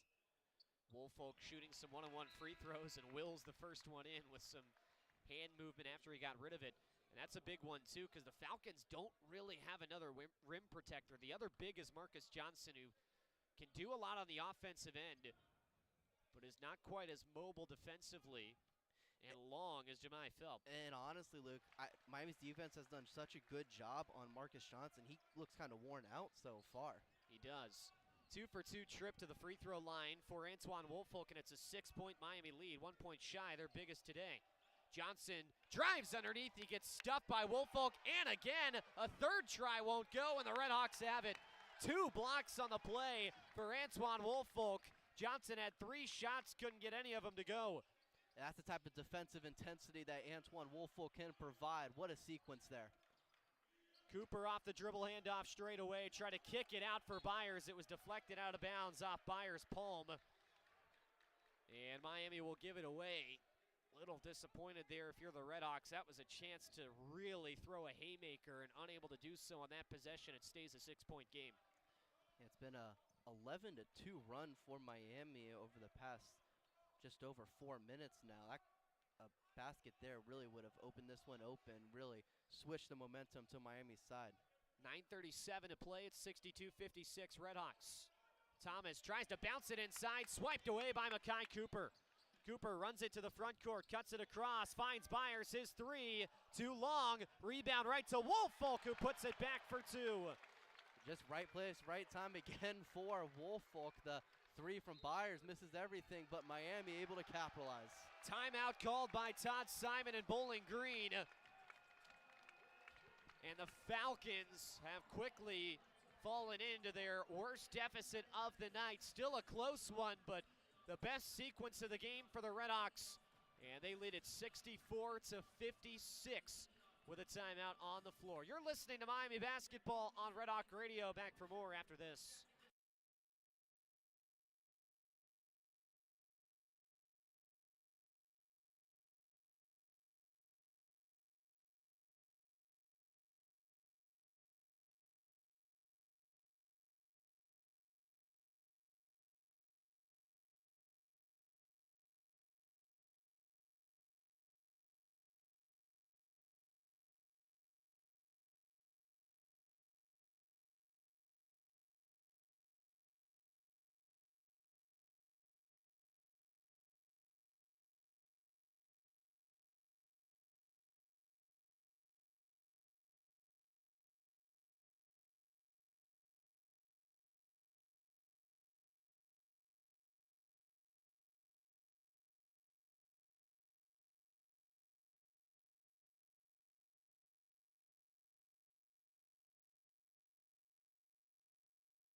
9:18 to play, second half, 64-56, the Miami lead.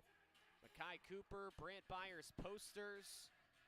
Feels like we see something new every time this team takes the floor. It's been a really fun start to the MAC season for Miami. And they've got their largest lead of the night, what they hope could be their 8th straight win and 6th in a row to start MAC play. Back underway, Falcons desperately need an answer here on the road. They had the early edge in the first half, and as Derek Butler works his way inside, he draws the foul. That'll be against Ian Elmer, who gets his second. And both teams have racked up the fouls in the mid part of this second half. That's now Miami's 8th foul as a team. Bowling Green's got 9. And that will send Butler to the free throw line for some 1-and-1 shots. And he misses the first one. And Antoine Woolfolk gets the rebound for Miami. Just a third miss on the day for the Falcons from the free throw line. 13 for 16 now. Chance to open up the game's first double-digit lead. Woolfolk nearly lost the handoff, instead gives inside. Byers gets blocked. Couple Falcons in the area, looked like Humphrey stuffed him. Johnson fakes the three, sidesteps, tosses it up, and he line drive that one off the front rim. Woolfolk with another board for the RedHawks. Woolfolk will bump his way to the nail. Handed off now outside for Cooper, swinging to the edge. Elmer, a rainbow three, pops off the heel and off a deflection into the arms of Johnson. Yeah, that could have been a big, big three there from Elmer if that went in. Bowling Green had some numbers, elected not to use them in transition. Now Humphrey works his way through, tosses it up. That barely grazes the front rim. And the RedHawks end up with it. Cooper all the way in. A great move, but he couldn't finish and deflected out of bounds by Bowling Green on the rebound. Jemai Felt back onto the floor. He's got 3 fouls, as do Thomas and Campbell for Bowling Green. We expect Miami to go right at Felt. And they do so with Woolfolk bumping inside. Woolfolk spins and lost it out of bounds, but off the leg of Felt. A break caught there by Miami, as it'll stay on that end of the floor, and the RedHawks will keep possession. That's brought us to the under 8 timeout. 12 seconds to shoot for Miami on this possession. 7:57 to go in the game. It's Miami 64, Bowling Green 56. You're listening to Miami Basketball on Red Hawk Radio.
7:57 to go in the second half. Miami back to the offensive end of the floor, leading by 8. 9 to shoot. Inbound to Makai Cooper, works his way inside and tosses it through. Good take from Makai Cooper. First double-digit lead for either team tonight. 66-56. The RedHawks in the driver's seat with 7:40 to go. Doing all that while shooting just 1 for 10 from 3 in this half. Near side, Butler left alone in the corner and can't connect on the 3. It swirls out on him. Miami in a 2-3 zone that last possession, so Bowling Green will need to step up and make some deep shots potentially if they keep doing that. Cooper, post entry for Woolfolk, tried to jump up, ball got stripped on the way through. Transition push by Bowling Green, deflection by Cooper right to the Falcons, and a 3 from the left side pops out for Trey Thomas. And Falcons just really struggling from 3 now. Was pretty good in the first half, but now just making 1 out of their last 8 threes. 66-56, the RedHawks lead with under 7 to go. Cooper left alone, right of the key, swishes the 3. Defense just forgot about Cooper there. Doesn't get any easier than that. 10 points now for Makai Cooper. RedHawks in front by 13. 6.5 to go. Miami bench on their feet. Suter on the bench with 3 fouls. Alley-oop up top, and Jemai Felt slams it. Felt just found the open hole in the zone there, and Woolfolk just making a business decision, not contesting that oop. Woolfolk has 3 fouls.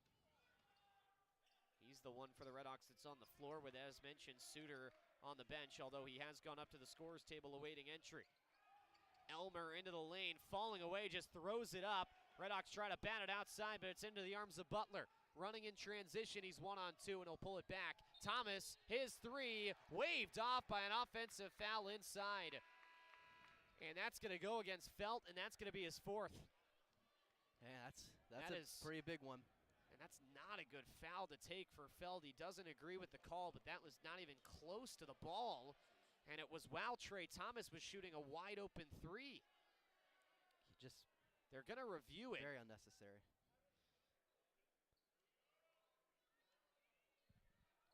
So they'll take a look. There was a collision inside. It was between Felt and Evan Ipsaro. And again, yeah, it was after the ball had been kicked out. There was an open 3 being taken, and Thomas missed, but point still stands that waved off. A really good opportunity for Bowling Green, and saw one of their hottest offensive pieces tonight get his 4th foul. Official just came right in front of us. Couldn't tell exactly what he was saying. I remember he said common foul. I think they're looking for a common versus flagrant foul, I think. Looking at it on replay, it was a pretty hard fall that both Felt and Ipsaro took. Felt was saying that he got pushed inside, which is why he didn't think it should be a foul. And now looking at it again, it was careless by Felt. He just kind of turns his body and throws his free arm into Ipsaro. It kind of looks like on the replay he just didn't know Ipsaro was there.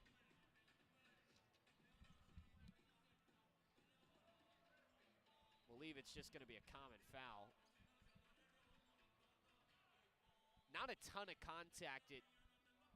Ipsaro went down. Like you said, don't think Felt knew Ipsaro was there, and don't think Ipsaro knew Felt was there either, because he just fell over without a ton of contact, and so that's why it's common foul.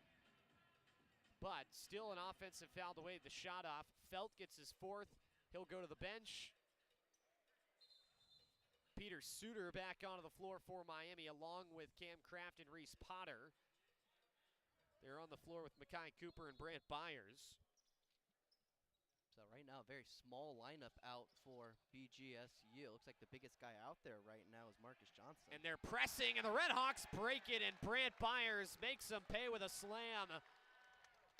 About as good as it gets there for Miami. Bowling Green will have to be more aggressive, especially with that press, considering the score and their situation. That was a surgical press break, and up and under, meanwhile, and an acrobatic bucket for Javonte Campbell to get it back to 11. 5:27 left to go. 71-60 the Miami advantage. Suter downhill, kicks it to the outside. Cooper's corner three off the mark. Offensive, or rather strong side rebound to Marcus Johnson. Behind the back of the dribble, spins to the lane. No look pass underneath, and an and one for Wilkins Jr. exact. Just what the Falcons needed there. Marcus Johnson with some room service, his third assist of the night. And exact will take the and one free throw. You've been waiting to see that from Marcus Johnson. I haven't really seen that since the first half, being guarded by Cooper, able to exploit the mismatch there. Spin move, and then nice pass there to exact for the potential and one.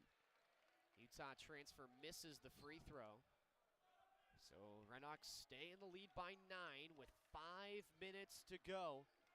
Stands between them and their 6th straight MAC win to start the year. Suter, back turned at the nail, will work it back outside.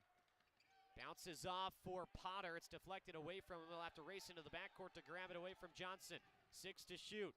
Kraft now has it, fade away, off the front iron, but Potter rises for the rebound and will kick it back outside. RedHawks running more time off the clock. Cooper is trapped, and he rips through to draw the foul. That is the second time in this game, the last coming early in the first half, where the Falcons looked millimeters away from getting a steal with a trap and instead commit a foul.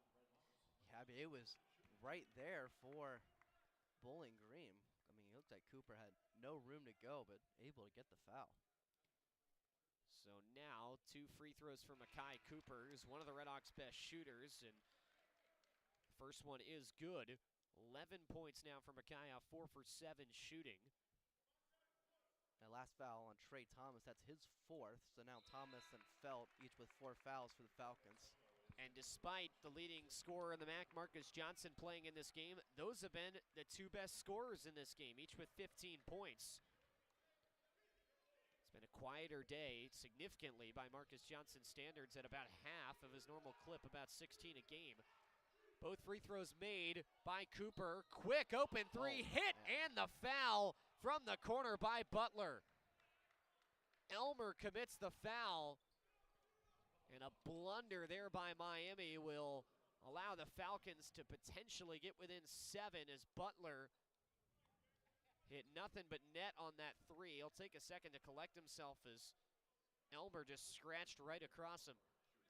Just the last thing you can afford there if you're Miami, having a comfortable lead and then giving up a 3-point basket and foul. Just not good there from Ian Elmer. Did not give Derek Butler enough room to land. For Elmer, that's his 3rd. He's the 3rd RedHawk with 3 fouls, and Butler makes the free throw to make it a 7-point game. So a couple times RedHawks have tried to get their foot on the gas, haven't been able to do so yet. Falcons pressing. RedHawks get out of it off a combo effort from Ipsaro and Suter, and it's Ipsaro across the timeline on the right wing.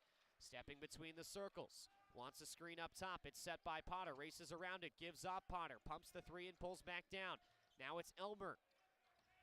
Straight away, Elmer spins behind the back on the dribble. Draws the double team. Will push it back out for Ipsaro. 5 to shoot. Heels on the logo. Ipsaro slithers through, tries to toss it up at the buzzer, and it won't go. And now a foul called on Ipsaro as he was running alongside Campbell in transition. And for Ipsaro, that will be his 3rd, and that will send the teams to their benches for the under 4 media timeout. Exciting finish coming up. 2 free throws when we return for the Falcons. It's 73-66 Miami with 3:49 to play in the game. You're listening to Miami Basketball on Red Hawk Radio. Don't go anywhere.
3:49 remaining in the game. It is Miami 73 and Bowling Green 66 here from Millett Hall.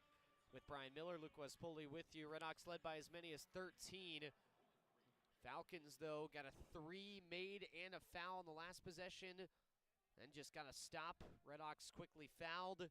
And now 2 free throws coming in the double bonus for Javante Campbell, with a chance to cut this to a 5-point game, and he's got the first. Just some bad fouls there from Miami in those past couple possessions. Really the last thing you can afford. Miami's going to have to finish strong, especially at the free throw line these last few minutes. Campbell readies for the second free throw and makes it to make it a 5-point game. Update on the foul trouble. Elmer, Woolfolk, Suter, Ipsaro, Byers each with 3. And as mentioning the foul trouble, Bowling Green picks one up before Miami even inbounds, and that'll go against Butler, so they'll walk the floor. He gets his second, and the RedHawks will shoot free throws, and it will be Evan Ipsaro, who is the last guy you want to foul on Miami.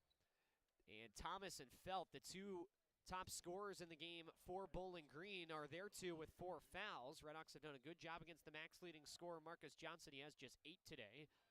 Evan Ipsaro was a 92% free throw shooter in high school, hits the first free throw. He's got the Covcath school record down in northern Kentucky, I should say. Second free throw made as well, and it restores the 7-point lead for Miami at 75-68 with 3:45 to play. Thomas backing in on Ipsaro. Gets some space off and finds Johnson, his 3. Oh, he's got it. Johnson's starting to heat up now. We saw a nice assist from him a couple possessions ago. Now a big 3 there. Into double digits in his 3rd triple of the night. Guy who's built like a football offensive lineman, but he can get it done from the outside. Woolfolk all the way to the bucket. He got attacked by Jemai Felt, who swats it away. Now Thomas works to the inside. He throws it up. That's too strong, and Elmer's got the rebound for Miami. Quite a block there from Felt. Certainly a threat there, averaging 3 blocks per game. Leads the MAC in that stat. Just got his second of the game moments ago. 3 from Elmer pretty early on the shot clock, and that misses off the front rim. 75-71, the Miami lead, with the Falcons bringing it to the offensive end. Miami 6 for 22 on 3-pointers today, less than 30%. Not sure I agree with shooting a 3 that early in the shot clock, considering their performance today. Butler a 3. Oh. He's got it. Derek Butler cashes the triple. It's a 1-point game with 2:20 to go. Falcon bench was on their feet for a moment, pleading with the guys on the floor, and they all get back on defense. The press will fully lighten up. It's the loudest we've heard the Falcon bench all day. Suter trying to rip it through. He's getting nothing. Gives outside. Makai Cooper rises and rolls it in from the bottom of the MAC logo. Makai Cooper with a much-needed shot. Timeout Miami. 2:03 to go. 77-74 the score. Just want to clear up for a moment ago. Felt with just 1 block rather than 2. My apologies, but that's a big shot from Makai Cooper to, again, silence Bowling Green a little bit, but the Falcons have not gone away, and now they're right within striking distance here in the final minutes. Yeah, a couple big 3s there from Bowling Green. Now have made 3 out of their last 4. Miami only 1 out of their last 5 from the field and from 3-point land. It's been a little cold for the RedHawks, but big bucket there for Makai Cooper, exactly what the RedHawks needed to extend this lead to 3. 77-74. Miami leading Bowling Green. Again, some foul trouble for both teams, more so for Bowling Green, who've got their 2 leading scorers in the game that have actually just been passed with that last 3 by Butler, who's got 17, but the 2 who've led the way most of the time in Thomas and Felt, each with 15 with 4 fouls. Miami's got a few guys with 3, nobody up to 4 yet. Both teams shooting the double bonus.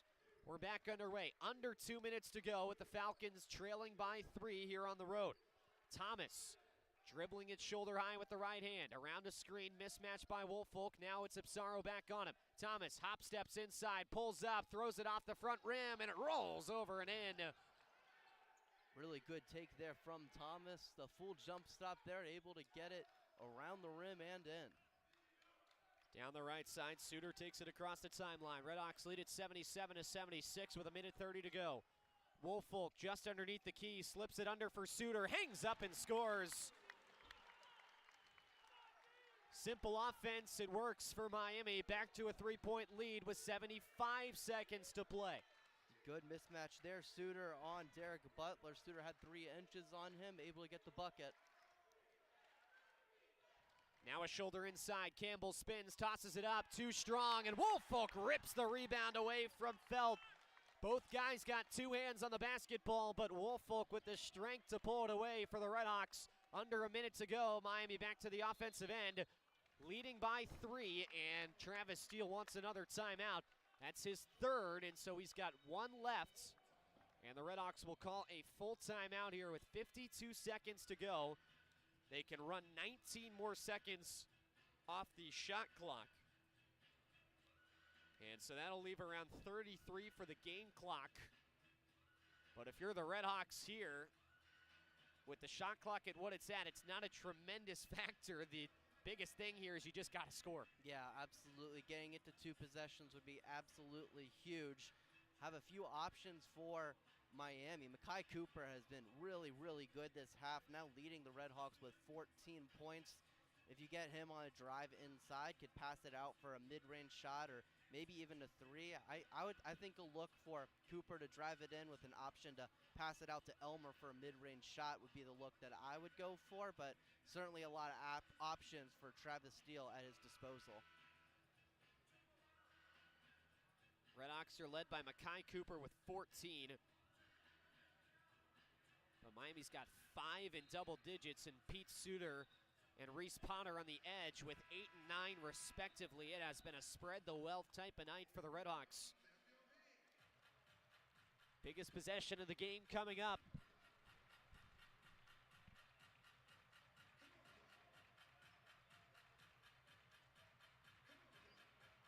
Pete Suter gets a slap on the hand from Christian Smith, Miami assistant coach. He's going to be the one to inbound. They'll all line up right in front of him.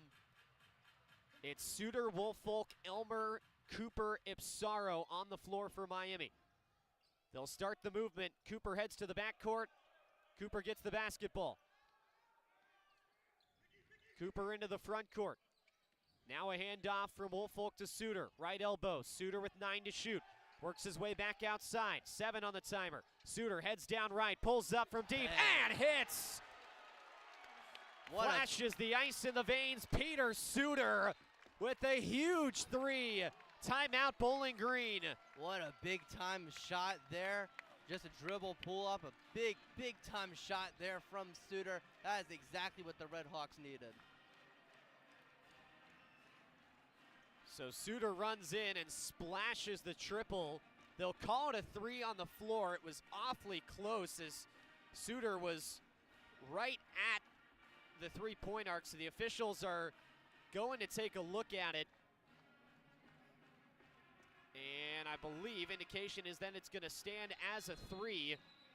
Bowling Green has called their second to last timeout. They've got 1 remaining, and now with 32.2 seconds to go, it is Miami 82 and Bowling Green 76. Biggest thing here for Miami defensively, just no fouling. Don't try to be too aggressive on the shot. We saw it earlier, a foul on a 3-pointer that went in. Can't have that in this situation. 6-point game.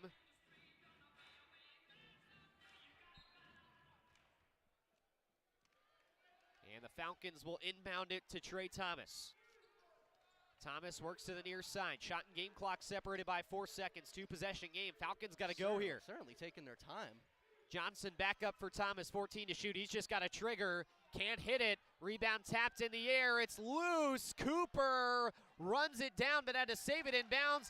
Finds Ian Elmer for Miami, and the RedHawks will run it into the front court. Finally a foul on Evan Ipsara with 6 seconds to go. Man, that possession took a really long time for Bowling Green. I mean, I wouldn't say it ended in a high quality shot there for Trey Thomas. I mean, it was a 3, but I mean, very contested. A great job from Miami just batting the ball around and getting it to your best free throw shooter, Evan Ipsaro. He's got the first free throw, and that makes it a 3-possession game with 6 seconds to go. Travis Steele motioning all the rest of his guys off the line into the backcourt as Ipsaro fades away and makes the second free throw to make it an 8-point game. Falcons will go quick here. Thomas runs it down the left side. 2 seconds and 1. He'll step back, and he won't take the shot. That's it. Miami again battles down the stretch to win their 8th in a row, and the RedHawks dispatched a Bowling Green 84-76 and have started 6-0 in the Mid-American Conference, setting up a date with the Akron Zips in Northeast Ohio at Savage Arena on Friday, as the RedHawks will take on their fellow unbeaten on Saturday, in what should be the game of the year to date in the MAC. Man. Just a tremendous performance down the stretch again, Bryan, from this RedHawk team. Absolutely. Team that's faced some adversity this year did it again and certainly battled through it. It was not easy for the RedHawks today, but great job on both ends of the floor for Miami. Just 7 for 23 on three-point attempts. That's just over 30%. And Luke, if Miami's able to win games like this and score 84 points, shooting 30% from the three-point line, man, this offense, it's pretty good if they're able to do that. Again, the RedHawks had to fight down the stretch, but they survived a couple of late rallies from Bowling Green, and they will battle Akron. Winners over Buffalo tonight as a fellow unbeaten at, check that, Rhodes Arena coming up on Saturday afternoon. It will be a 2 p.m. start from the home of the Akron Zips on Saturday as Travis Steele meets his half-brother John Gross once again. Should be a tremendous matchup, and those guys are going to be seeing a lot of each other over the coming years, I'd imagine, and this game here this year might be one of the most anticipated between those two. Again, you mentioned it struggles from the three-point line for Miami, but a lot of people would look at this team on paper and the volume of threes that they shoot and say they live and die by it. Good news for the RedHawks. They did not die by it today, despite the tough performance. I just think that makes tonight's performance just that much more impressive. As far as that matchup on Saturday, man, that's going to be must-see television. That's going to be just awesome. Came into tonight tied for the most points per game in the MAC, both 82.8. Should be a really, really good matchup. Two really, really good offenses going at it. Should be a tremendous atmosphere as well in Akron. Rhodes Arena, one of the toughest to play in the MAC, always rocking. Going to be a great environment on Saturday for this Miami group to play in on the road. RedHawks now 14-4, 6-0 in the Mid-American Conference with the loss. Bowling Green falls to 7-11, 2-4 in the MAC. Miami back in action against Akron on Saturday for Bowling Green. Their opponent coming up this weekend will be the battle for I-75. It'll be a 6 o'clock start on Friday night against the Toledo Rockets, their arch rival. So a big game after a quick turnaround for the Falcons coming up on Friday. We will next be with you for men's basketball on January the 28th. That is 1 week from today, next Tuesday, for a 7 o'clock date between the Miami RedHawks and the Eastern Michigan Eagles.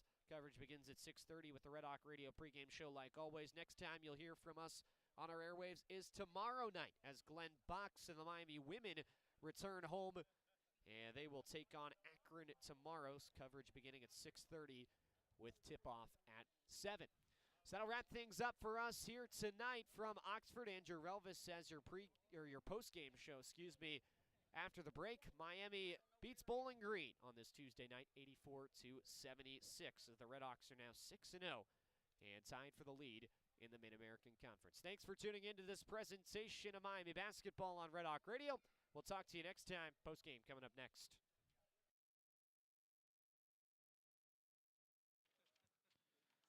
Thanks so much, Luke and Bryan. Final score, 84-76. The RedHawks take care of business against the Bowling Green Falcons, and They win their 6th MAC game in a row. What a game for these RedHawks, and they came out roaring in this second half, outscoring them 45-36. Of course, my name is Andrew Relvas. Appreciate you for tuning in to our post-game show.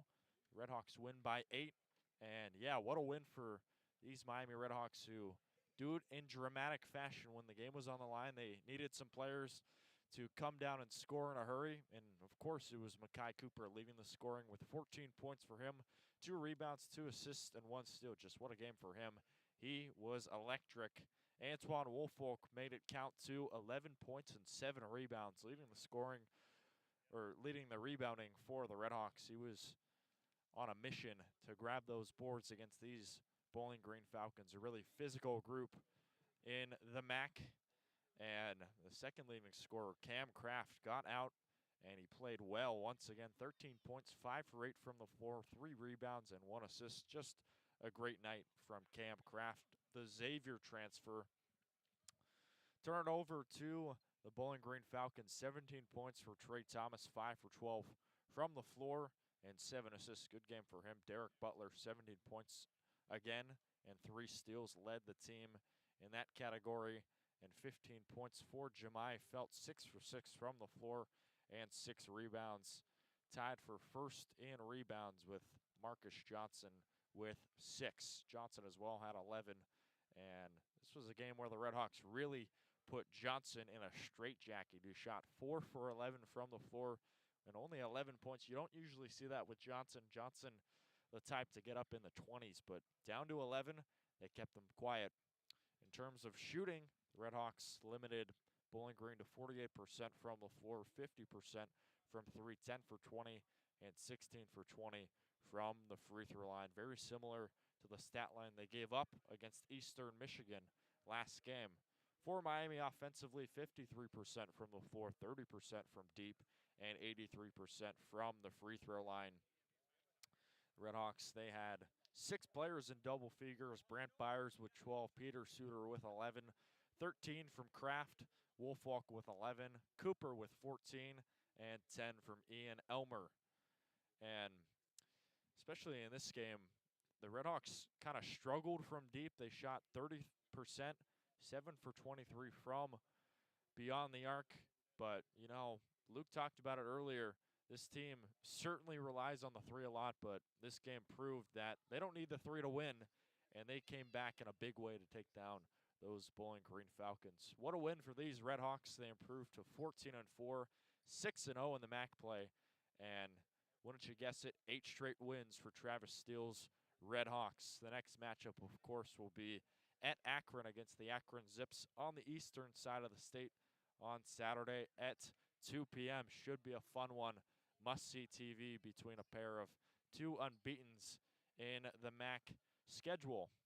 For Bowling Green, they'll face off against Toledo in the Battle of I-75 on Friday, January 24th at 6 p.m.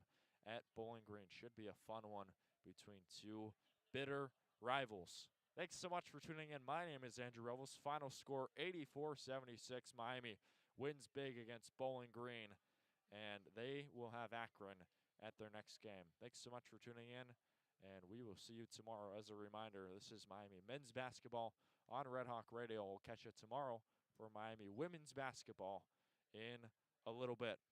Have a great rest of your night, and we will see you tomorrow. As always, go RedHawks.